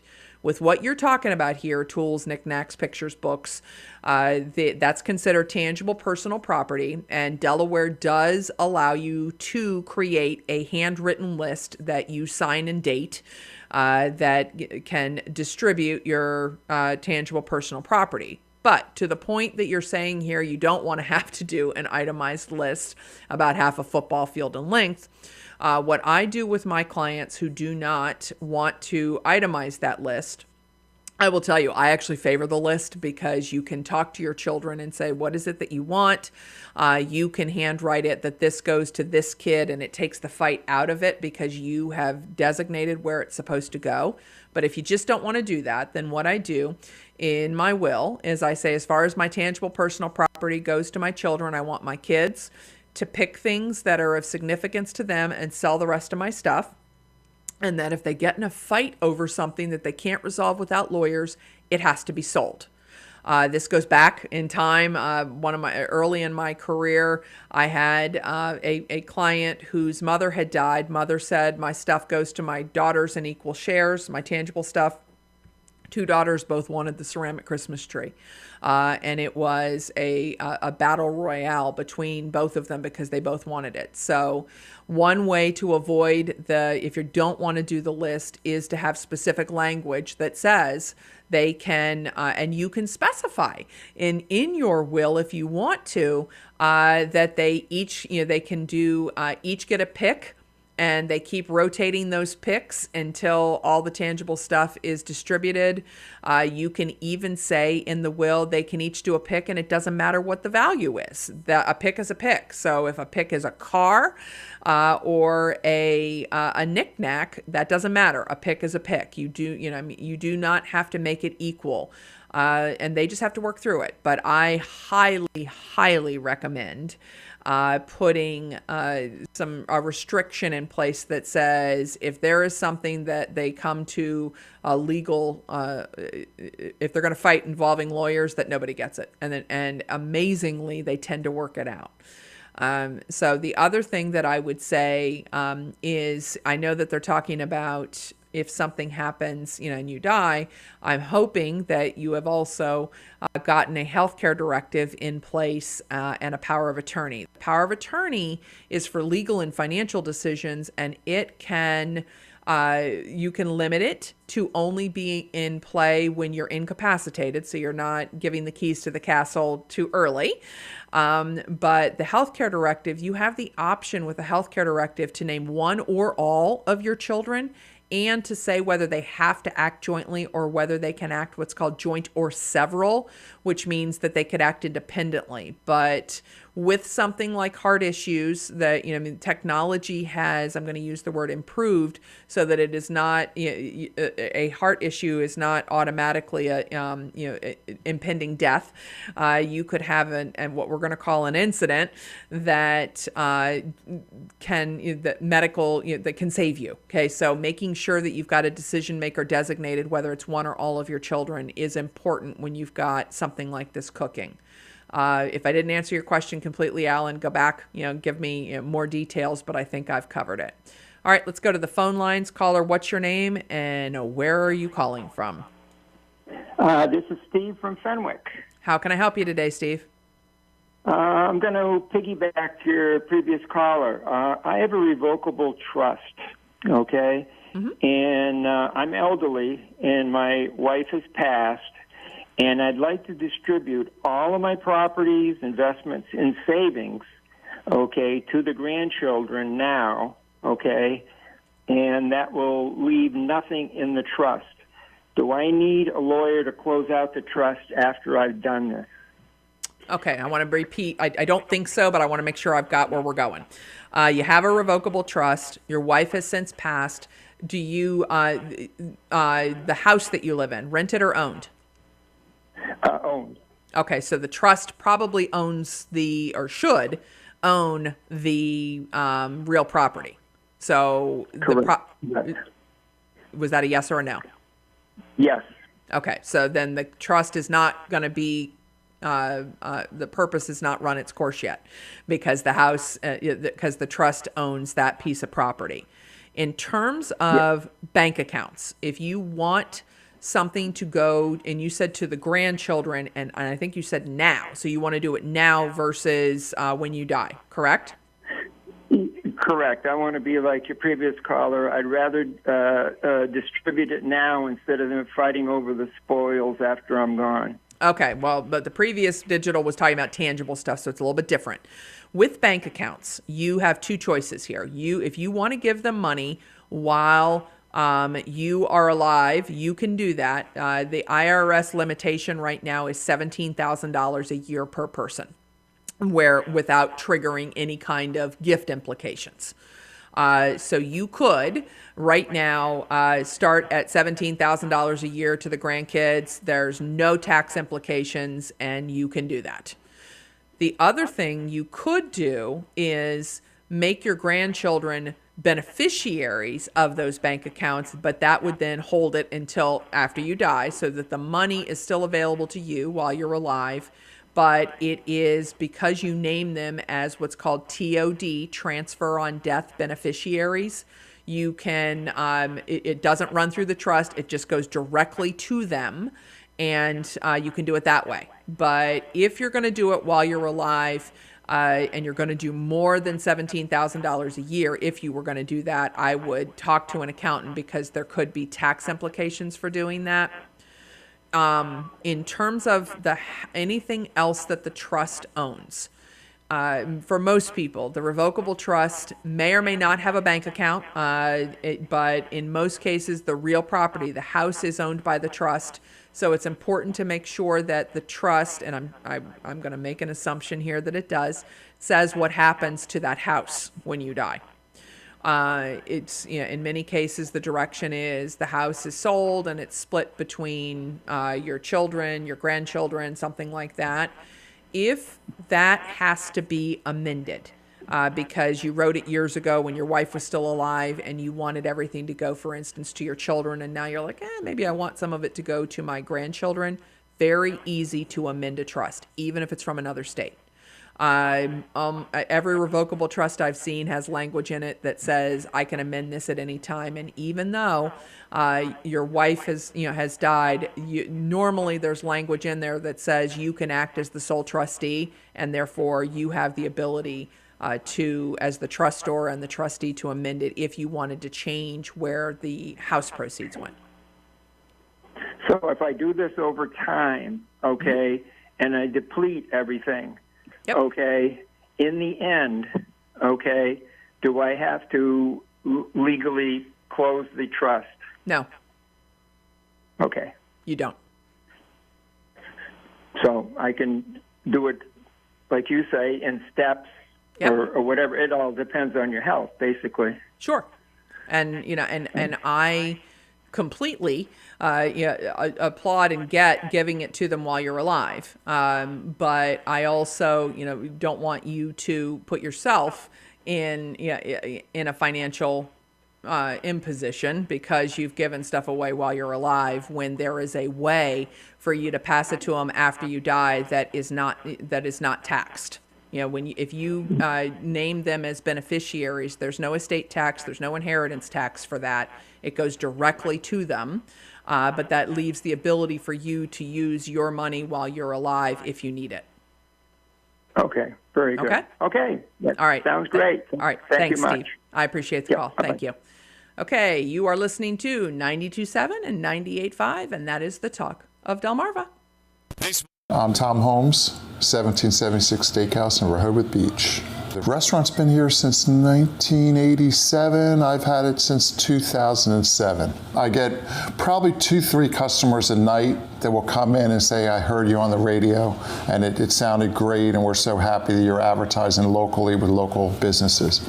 I used to do very limited advertising, just a little bit on newspapers and billboards and stuff like that, but now I'm pretty much exclusively just with the radio station. I advertise on Rehoboth Foodie Bob's show, and I also advertise different segments and different times during the course of the week. I've been pretty much with the same schedule for maybe about 10 years. I'm just happy I am advertising with them. They've been very loyal to us, and the feedback I get from my customers about the radio station is tremendous.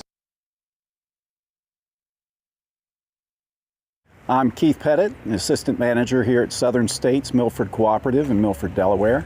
My experience with WGMD radio station, Talk of Delmarva, has been outstanding. We do our once monthly radio show here in our showroom, and we instantly see results of people coming in that day and the following day and the weeks after saying, I heard about this on WGMD, the Talk of Delmarva. And not just at a close local level within a few miles, but it brings customers in from a fair distance to come and check out the products that we've talked about through the radio station advertising. But in my estimation, WGMD is the best talk radio station on Delmarva. People are in tune to hanging on every word that that station says, and that transfers to the advertisers. The people that listen to WGMD listen to our advertisements word for word, and they know what they're looking for when they come in here as a result. I just think they're phenomenal. They do a great job.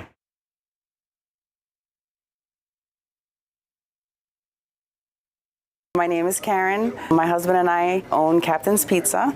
We have been here for over 6 years, going on 7. We only advertise with WGMD, and we love it. They really help us with anything that we need. They always have good suggestions. They help me with the commercials. Advertising has helped our business tremendously. We do get a lot of people that come in and want to know who is talking on the radio, and I'm always here, so I'm always happy to say that it's me.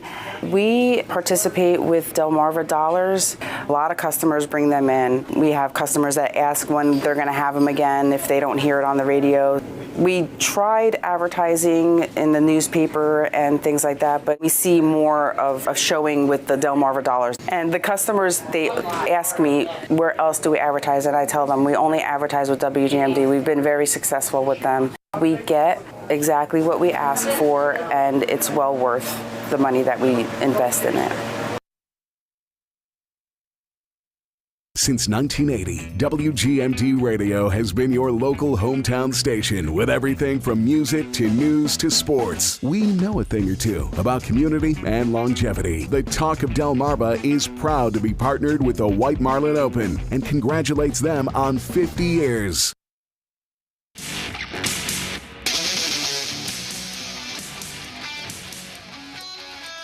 Welcome back to Tipping the Scales of Justice. Julianne Murray live in studio. Phone numbers. Taking your legal calls here. Phone numbers 302-945-9292 or 800-518-9292. You can go online to industrynewsonline.com and submit questions electronically. I've got one here from Jacqueline in Milford, and it says, the city of Milford has recently sent me a code violation that confuses me a bit.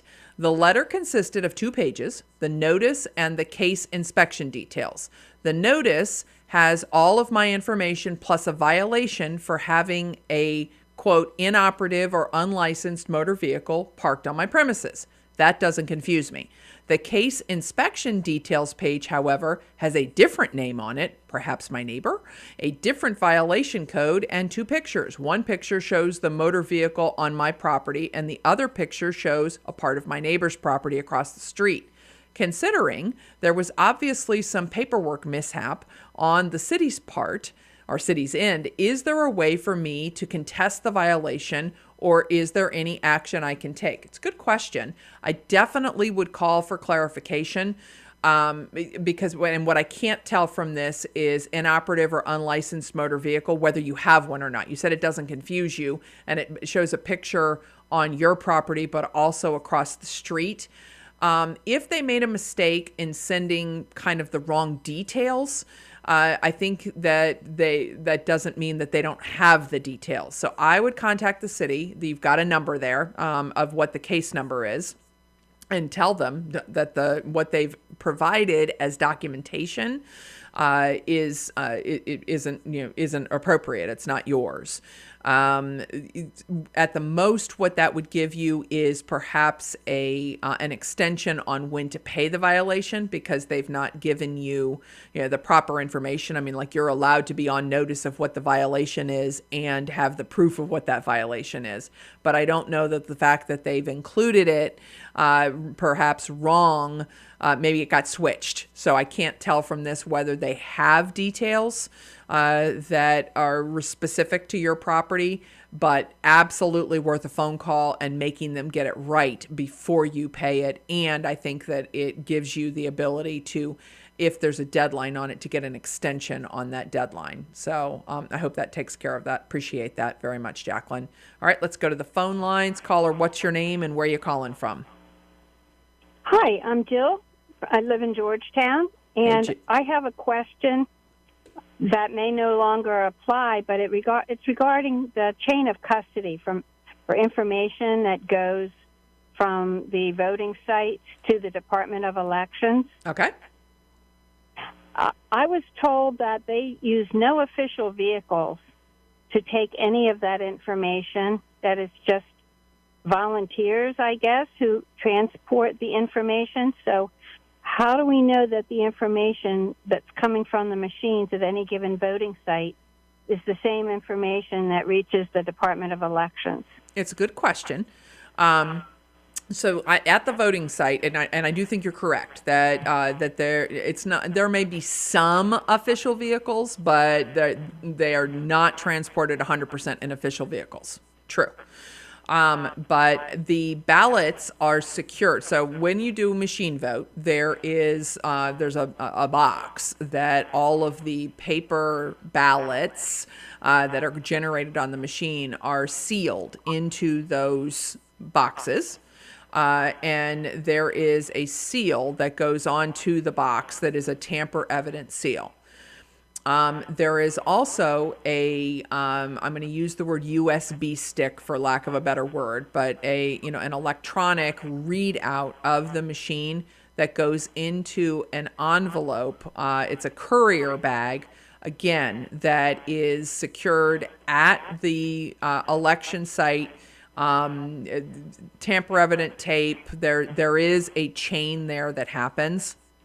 Now, what we've been doing is we, in terms of the GOP, have been pushing to get checker challengers at all of our polling locations statewide. And at a minimum, if we can't get enough volunteers, that we've got somebody at the site at the end of the night.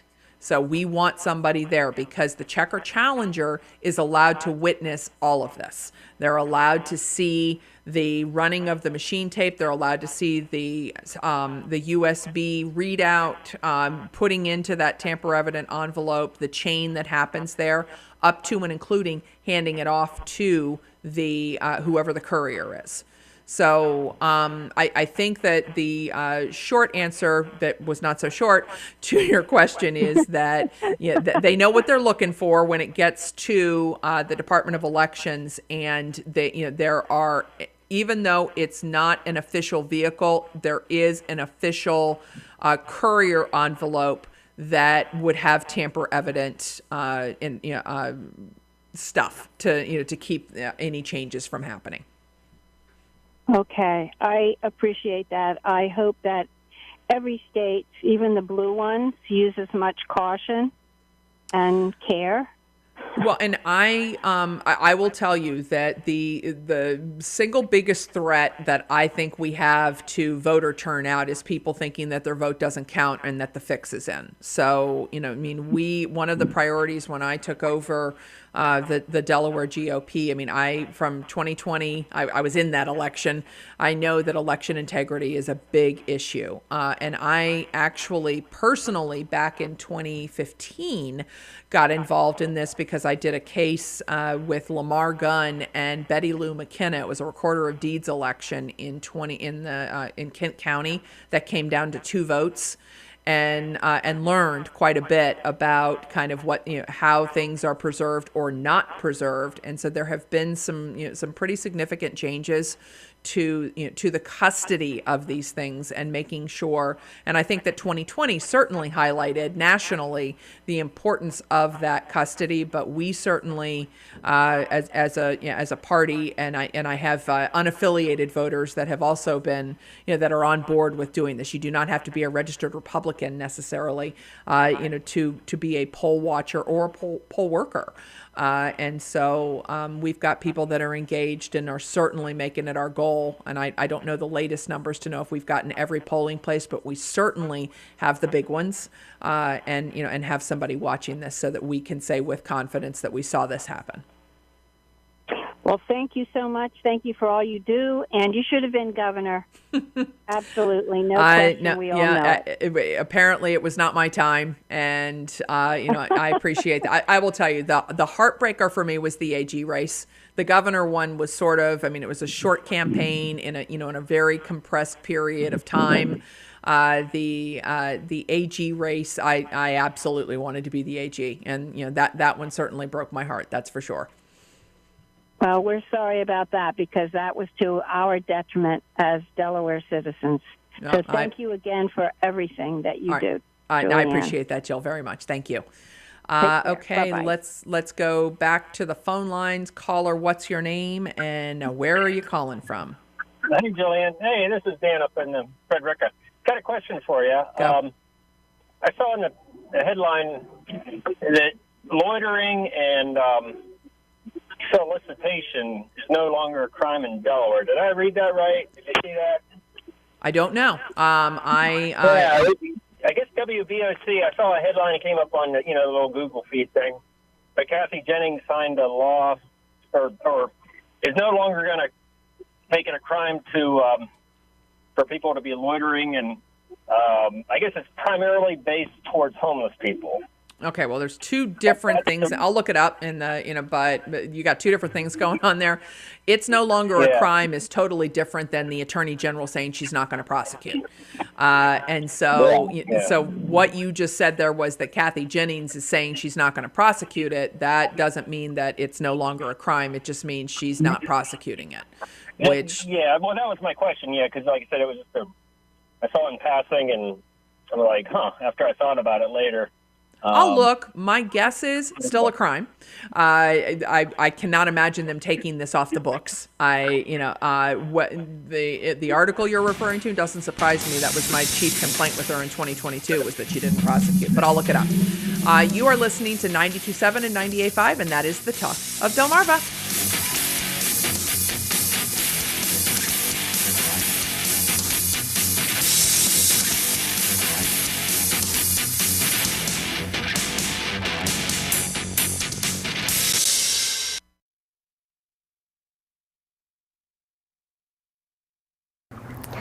Hi, I'm Mary Beth Hutton from Rehoboth Beach Running Company.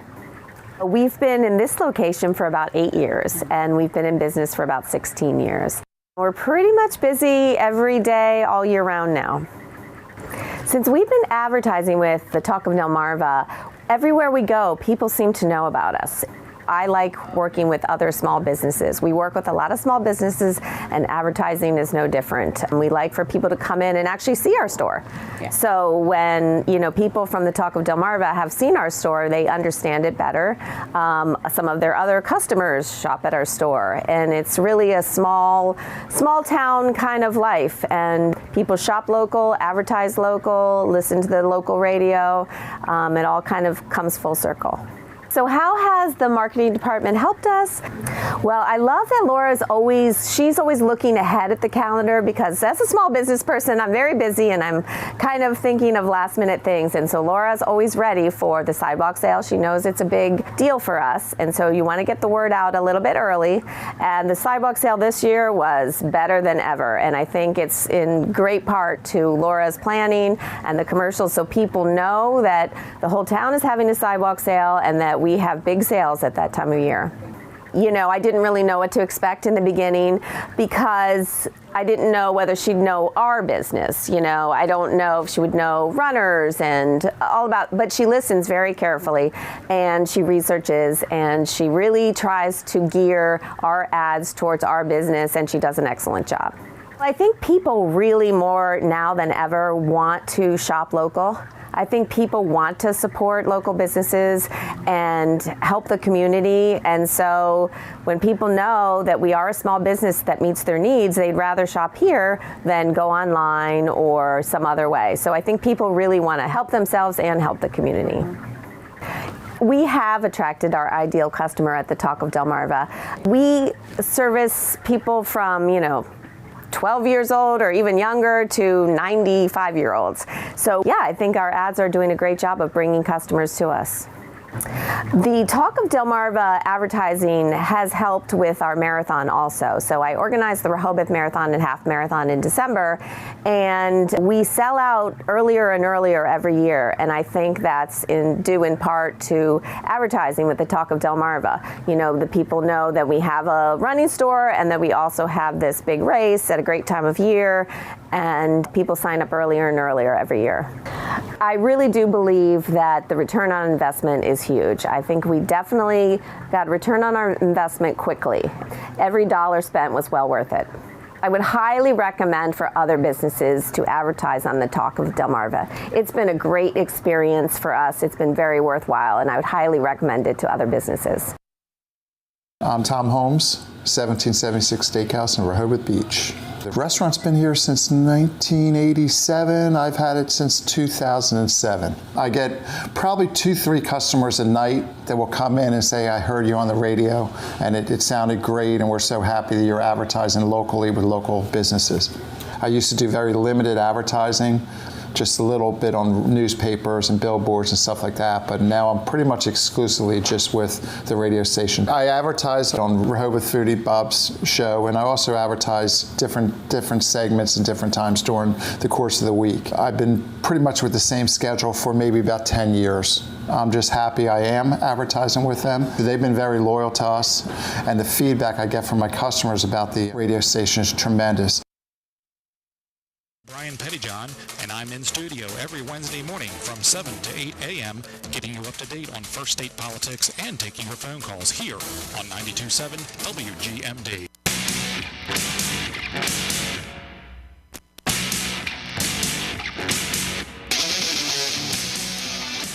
Welcome back to Tipping the Scales of Justice. Julianne Murray live in studio. We're in our last half hour. Phone numbers 302-945-9292 or 800-518-9292. You can also go online to industrynewsonline.com and submit questions electronically. Let's go to the phone lines. Caller, what's your name and where are you calling from? Diane from Milk. How can I help you, Diane? County. How can I help you? I just wanted to say that I was skeptical about the early voting, and I did the primary. And I went to ask that my polling place on polling day, took a friend and all because she said she didn't vote and all. And I said, oh, okay, we still got time. We'll go now. So we took her there, and it happened to be my regular polling spot. But I went to go in line as if I had never voted because I wanted to see that they would have my vote counted. Okay. And they go at first. They go, okay, looked at it and all stuff. And then they said, oh no, something is wrong here. You can't vote. They said you need to talk to a judge or somebody else, that would handle that. And I finally said, "Oh, that's okay." I said, "I know why the reason is because I'd already previously voted." So I think that took the scare out of the early voting, at least on my part. Okay. And the other thing is I don't understand why it took so long to get on when I looked at my I Voted Delaware to see that it was logged, under my account. Okay, that is a great question. So a couple of different things in here. And it's funny because I actually have a digital question that somebody just sent that said, to test the integrity of the early voting process, could a person attempt to vote a second time, probably at a second location, prevented by safeguards without running afoul of the law? Well, you didn't run afoul of the law. They just didn't let you do it. So good test. I mean, I'm glad that part worked. I know that there are a lot of people, and I am not discouraging this, who are requesting their absentee ballots and then not sending them back in, taking them with them to the polling place and then voting in person. You can do that. There's nothing illegal or wrong about that, and it's a way to make sure that your vote is your vote. Because if you request it by absentee, you don't send it in, and you go to the polling place and they say, hey, you've already voted, you know that you have a problem. What they will say is you've requested an absentee ballot, but it has not been returned. And then you can say, here it is, I haven't used it, I intend to vote in person. But in answer to your question about iVote, this became a huge problem in 2020 because there is, and I honestly do not know that they have fixed this, but the explanation that I got in 2020 was that there are two different systems that talk to each other. Okay, there is the poll book system, which is real-time updating of when people are voting. So that, for instance, we're getting them now during early voting, and on election day, we will get them 3 or 4 times during election day so that we know who has voted, so we know who we need to be targeting. That is different than the software for ivote.de.gov. So what happened in 2020 was I got hundreds of text messages and emails from people saying, it's not showing I voted. I voted and it's not showing I voted. And I, of course, was peppering the Sussex County Elections Office and the Commissioner of Elections and got the explanation that, and this is stupid, I'm just going to go ahead and say it's stupid, it was a month later that they updated that file.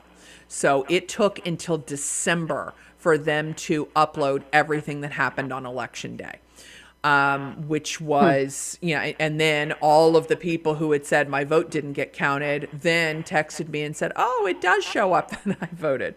So I got hundreds more. I will actually, I'm actually glad you asked this question. I'm going to touch base with the commissioner.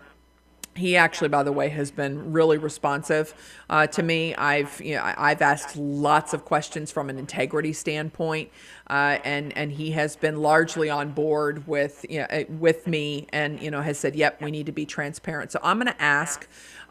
Because early voting is since 22 was our first cycle. I don't know whether and when those are updating in the iVote file. So I'm actually going to send it. I'm glad you asked that because I want to find. I mean, to me, it's ludicrous that in 2020 it took a month for that voter record to be updated. They've got to be able to, in my mind, and I'm not a computer guru by any stretch of the imagination, like they ought to be able to do that every single night. You've got the database that has the poll book that if you're able to tell me who voted today, why the heck can't we then go update ivote.de.gov? And more to the point is that in ivote.de.gov, it does update from an absentee standpoint. So there's actually a chronology there that shows when you requested your absentee ballot, when they got it back, when it's scanned. So if they can do that with absentee, why can't they do that with the machine vote? And so I will see what I can find out on that and then update everybody when I'm on here next week. When do they actually count those votes? The Which day ones? of the election? The day, Or- all right. or- So or another what? good question. So what they do, and they, under Delaware law, they can scan them within 30 days of the election, but they do not, quote, tabulate them. Go ahead and be skeptical about that. But basically, they do this in a public session. It is, and each Department of Elections posts in advance when they're going to do this.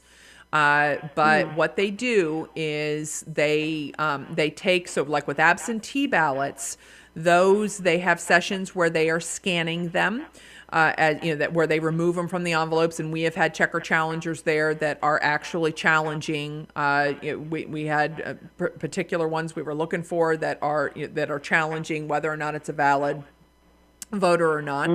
And with early voting, I told an earlier caller, they scan those cards like absentee.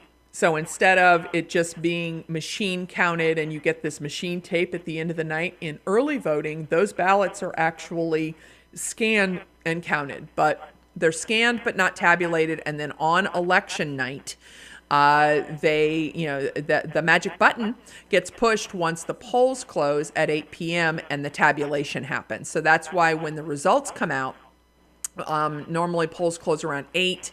9:15, there's this huge number that poof pops in, and that is the absentee and early voting numbers, and then all of the different precincts or election districts, the machine votes from all of those then start updating. But they don't do that until like after 8 o'clock. Correct. The actual Correct. election day. Correct, because under Delaware law, an absentee ballot that is received by 8 p.m. is counted. So they do not do the tabulation until after the polls close on election night. Okay, I was just kind of curious about that. I didn't really, understand it well enough, but I know that at my election polling place, normal on election day, when I went in there, I'm going like, oh my lie, I knew everybody in years past, or pretty much everybody, and this time I didn't know hardly anybody. Now, for the general election, are you going to early vote, or have you early voted? I'm going to go. I wanted the polls to be open, for the early voting for a couple days before I went. Smart. So, but I am going to go, and I'm taking my aunt, and very possibly on Tuesday. My friend and all, I took her, the one I was talking about previously, and all that didn't vote and all. And I says, well, her and I will go, or I'll go, or take her to see that she goes in and votes. Love it. So, well, smart to wait a few days. Get a few people out.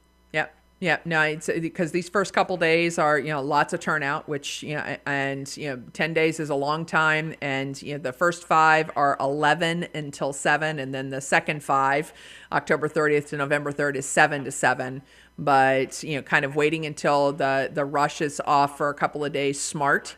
And, and I, thank you. And I'm encouraging everybody, go yourself and take somebody with you, or if you don't take somebody with you, then talk it up and talk to people, because I mean, even still, there's a whole lot of people who don't understand that the in-person early voting is just like election day. You're showing your ID, you're voting on a machine.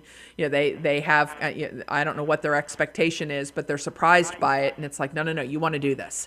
You want to get this taken care of and get it taken care of, so that we're not waiting and having huge lines on election day. So good for you for doing it, and thanks for taking your friend, and talk it up. We need people to show up. Yeah, except she's a Democrat. Well, but I got to tell you, doesn't matter. I mean, that's right. I said as long as you vote, you just need to vote. Didn't and matter.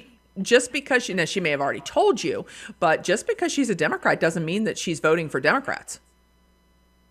Well, that's pretty much true. But of course, during the primary, you had to, but now you had don't. to. Yeah, but no, I mean, I can tell you nationally, the number of unaffiliated and moderate Democrats that are going to vote Republican this cycle, big numbers. That's good. And That's good. so I hope they see the light. I will tell you the stuff that is on, and I hate to admit this, but I finally have gotten into the X universe because I needed to kind of see what was going on, and the videos that are coming out, like even from Chicago. Okay, so like there's a YouTuber in Chicago who is at a gas station where you have the safety glass window, and where people, you know what I'm talking about, where you have the little speaker through the window at a gas station. And Right. everybody who's walking up, black males, just walking up, it's in the middle of Chicago, and the guy who's doing the filming is saying, Trump or Kamala, Trump or Kamala. Every single one in this video, Trump. Wow. It's, there is a movement that is going on that is, like nothing else we have ever seen. And people are, now, there are still people out there who have Trump derangement syndrome, but we're never going to penetrate those people. It's, so don't even try. Case on that, but I figured, Yeah. I try, but and then I'm hoping, like, please don't vote for Lisa Blunt Rochester. Amen. We don't need her there. I want people, and I will tell you, because I voted and I looked at the machine. Once the people who are in the column that says Trump, just stay parked there. Just go all the way down. Vote straight ticket. And I think that we're going to have Democrats, and independents that do that this cycle. This is the cycle that it's going to happen. Right. Well, I'm planning on voting straight ticket. Haven't done it in the past. When I voted, for many years in the past, haven't done that. But it's my way to go this time. Very good. All right, I appreciate the call. Must say. Have a great day. All righty. Take care. A great one. Bye. Thank you so much. I know I've got a couple more callers. You're going to have to hang on for a second. You are listening to 92.7 and 98.5, and that is the Talk of Delmarva. I'm Tom Holmes, 1776 Steakhouse in Rehoboth Beach. The restaurant's been here since 1987. I've had it since 2007. I get probably 2-3 customers a night that will come in and say, I heard you on the radio and it sounded great, and we're so happy that you're advertising locally with local businesses.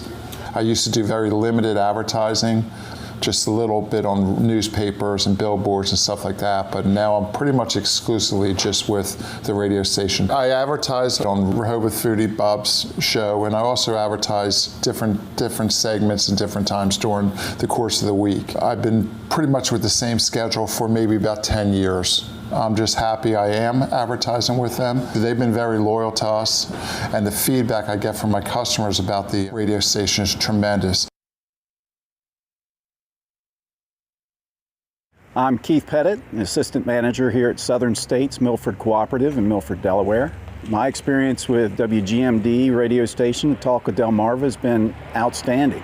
We do our once monthly radio show here in our showroom, and we instantly see results of people coming in that day and the following day and the weeks after saying, I heard about this on WGMD, The Talk of Delmarva. And not just at a close local level within a few miles, but it brings customers in from a fair distance to come and check out the products that we've talked about through the radio station advertising. But in my estimation, WGMD is the best talk radio station on Delmarva. People are in tune to hanging on every word that station says, and that transfers to the advertisers. The people that listen to WGMD listen to our advertisements word for word, and they know what they're looking for when they come in here as a result. I just think they're phenomenal. They do a great job.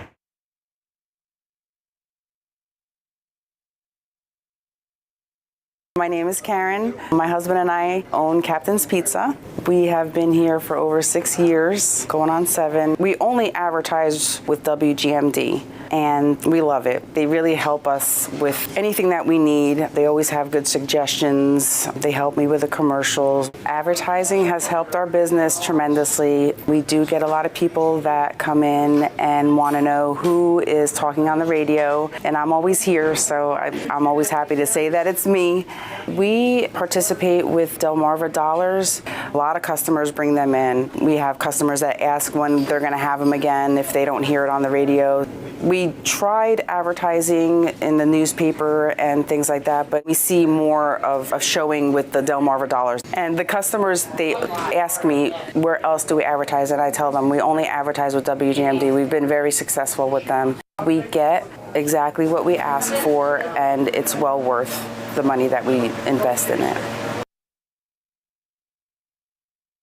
Since 1980, WGMD Radio has been your local hometown station with everything from music to news to sports. We know a thing or two about community and longevity. The Talk of Delmarva is proud to be partnered with the White Marlin Open and congratulates them on 50 years.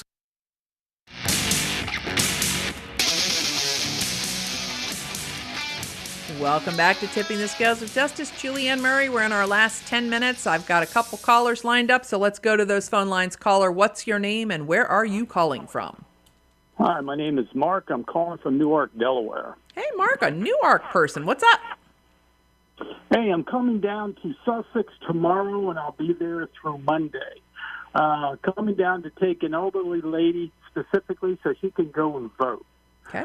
Now, I'm able to vote up in Newark, but I haven't done it yet because the lines are horrendously long. Yep. So I decided I would like to be able to vote down in Sussex. Can I? No. No? You have to be within the county. So here in Sussex, if you like, so I'm in Seaford, I could vote in Georgetown, but each county, so you would have to vote in Newcastle County somewhere. Okay, that's fine. That's all I wanted to know because I know it's going down there. I mean, I can go vote by tonight or tomorrow. The lines in Newark at the Hudson Center on Ogletown Road, they should be a lot smaller. But I figured seeing I was coming down here anyway to take her to go vote, I might be able to do it here. No, but that answers my question. It's a great question, and kudos to you for coming down to drive this elderly lady to go vote. And I have heard that the Hudson Center has tremendous. There's a Claymont. There's been a bunch of big reports from up there. Even by tomorrow, it may not be quite as bad. I mean, these first 2 days, Right. I mean, I'm delighted as a party chair. I'm loving this. But tomorrow may be, you have 11 to 7 tomorrow. It may not be so bad. Well, I got to tell you real quick, I switched from Democrat to Republican. I'm in one of the union shops up here, and you have to be a Democrat. You have to be registered. But a lot of the guys that just said, screw that, they're changing. And we're going to go and vote for Trump straight down the line. And this lady that I'm going to go pick up, she was a lifelong Democrat. She can't stand what's on the agenda, and she wants to vote for Trump. Well, thank you, number one. So did you actually change your party affiliation, or are you just going to vote Republican? A lot of us have. We're just sick and tired of it. Good. Well, I mean, so awesome. I'm not surprised. I mean, I can tell you that, I mean, I saw the writing on the wall in 22 when I ran, and there are a lot of people in the union shops that may not necessarily change their actual party registration, but are voting for the Republican candidates. But when I tell people that the number of, and I mean, obviously I'm on the ground, I'm talking to people, I'm talking to our candidates who are talking to people. The number of independents and moderate Democrats that are not going to vote for Democrats because the party has just so radically changed and left them, that are going to vote Republican this time around. I mean, this is the year where, as I told one of my earlier callers, that they're going to cross over for Trump and they're just going to stay in the Republican column. Well, that's the thing, too. Up there where I'm at, they're all a bunch of wackos. So I'm just voting the straight Republican ticket all the way down because if you look at what the Democrats are offering, I mean, they're just lunatics. And, I mean, they seem to be coming – it's just they're wallowing in it now, and it's in your face, and I can't stand that arrogance. It's bad. And it is, I mean, so I totally agree with you. And so we, as a party, I mean, I've got, good candidates running in House races because I'm super concerned about the supermajority because these wackadoodles get 2 more seats in the House and they can just amend the Constitution at will and a Republican governor couldn't stop it. So, well, our thing up there is the people that we see that have the walls, arrow signs on it. A lot of them are retirees, and they've had pretty good livelihoods. But you know what? They got theirs. Yeah. So it's time for them to get the hell out of the way because we want ours too. That's all I got to say. Well, and so awesome.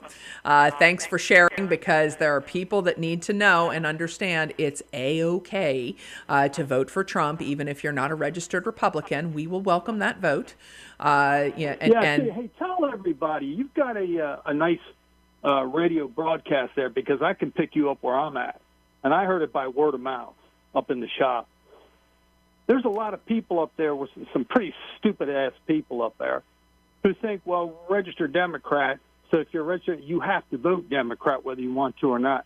I said, you don't have to vote that way. Just because you're registered for the primary, you can vote once you get in the booth however you want. Well, and they don't know that, so people need to start, reminding them of that. Well, and I certainly was shocked when I ran in 2020 for governor, and I was in Wilmington and had somebody who was a Democrat, and she said to me, she goes, I wish I could vote for you. And I said, well, what do you mean? And she said, well, I'm a Democrat. And I said, you can vote for me. And she did. So I'm aware of it, but you're right, from a pressing the message out standpoint, it bears repeating. It doesn't matter what your party affiliation is. In the general election, you can vote for whoever the heck you want and vote Trump this time around. It's just... That's right. Over and over again. I appreciate it. Make sure you just keep reminding the people at the radio station to remind people of that, because we assume it's a given, but not everybody's aware of that. Some You're people correct. literally have to lead their nose to it and point out the fact to them. No, you are correct about that. Yep. No, I very much appreciate the call, Mark. I lost you for a second. It looks like it. So sorry that we got cut off. All right, let's go to our another caller. Caller, what's your name and where are you calling from? Tim from Lewis. Hey, Tim, how can I help you? Well, a couple of things. One, you just talked about people not being able to vote or not knowing. We used to have the infomercials on Saturday mornings as kids, when I'm a bill and then on Capitol Hill. We used to get this stuff that the Democrats pulled from early education. Now it's not history, it's social studies. So these things that, like you just mentioned, it's a given, really isn't a given anymore. And You're it's correct. really sad. Nope, you're correct. The other thing is, I went and early voted in Lewis yesterday, about an hour and a half in line, wasn't too bad. But there were two machines that were screwing up. And one of my time came around, and the guy said, hey, you want to vote? Like, I'm not going in that machine. I'm just not doing it. I passed it up to somebody else because I just want to. So I really don't know how that got resolved, but I did not vote in the machine that kept on failing on itself. Let me stop you there for a second. When you say it was failing on itself, what was the machine doing? Do you know? It was your mom went in to vote. Whenever I'm having a problem, they said they had to reboot it, whatever, It was, I think it was, whatever machine number was. The guy said, yes, this is like the sixth time it's happened since they opened the polls in the hour and a half that I was there. Okay. So all right. I just didn't vote in that poll, in that machine. I just wouldn't. Did a little flag-raising banner outside of Midway Golf today. There was probably about 50 people, tons of flags, get a lot of support from people. But I also noticed that the Midway Voting Center there in Lewis, the line wasn't very long. In fact, I just drove past it. There really was very few people out there. So early voting, that person that said early voting, go. Get it over and done with. Yep. And I was wanting to ask you is how, like yesterday's vote, when do you find that out? Do you have election day or do you get updated numbers? Well, do you mean, do I find out how many people voted or how they voted? Yes. How many? Well, I guess both. Well, the both. how. How do you? Yeah, the how I find out on election day when everybody else does. The how many, we've got, I got numbers this morning, and we about 27,000 people statewide voted early. It was 11,000 Republicans, 11,100 Democrats, and about 5,000 unaffiliated or other. Okay. So thank that's God we don't have the mail-in ballots. those are different. I'm military, so I could early vote in the years past. thank God we don't have that. You've done great work in the last couple of years, and we really appreciate it. Well, no, you're very welcome, Tim. And one thing I do want to say, so kudos to you for not voting on the machine that was broken. For anybody out there, if you have an error on the machine, you do not push the button vote. You get some assistance and you wait until you are satisfied that that ballot says what you want it to say. That is absolutely key. Do not vote if it does not say what you want it to say.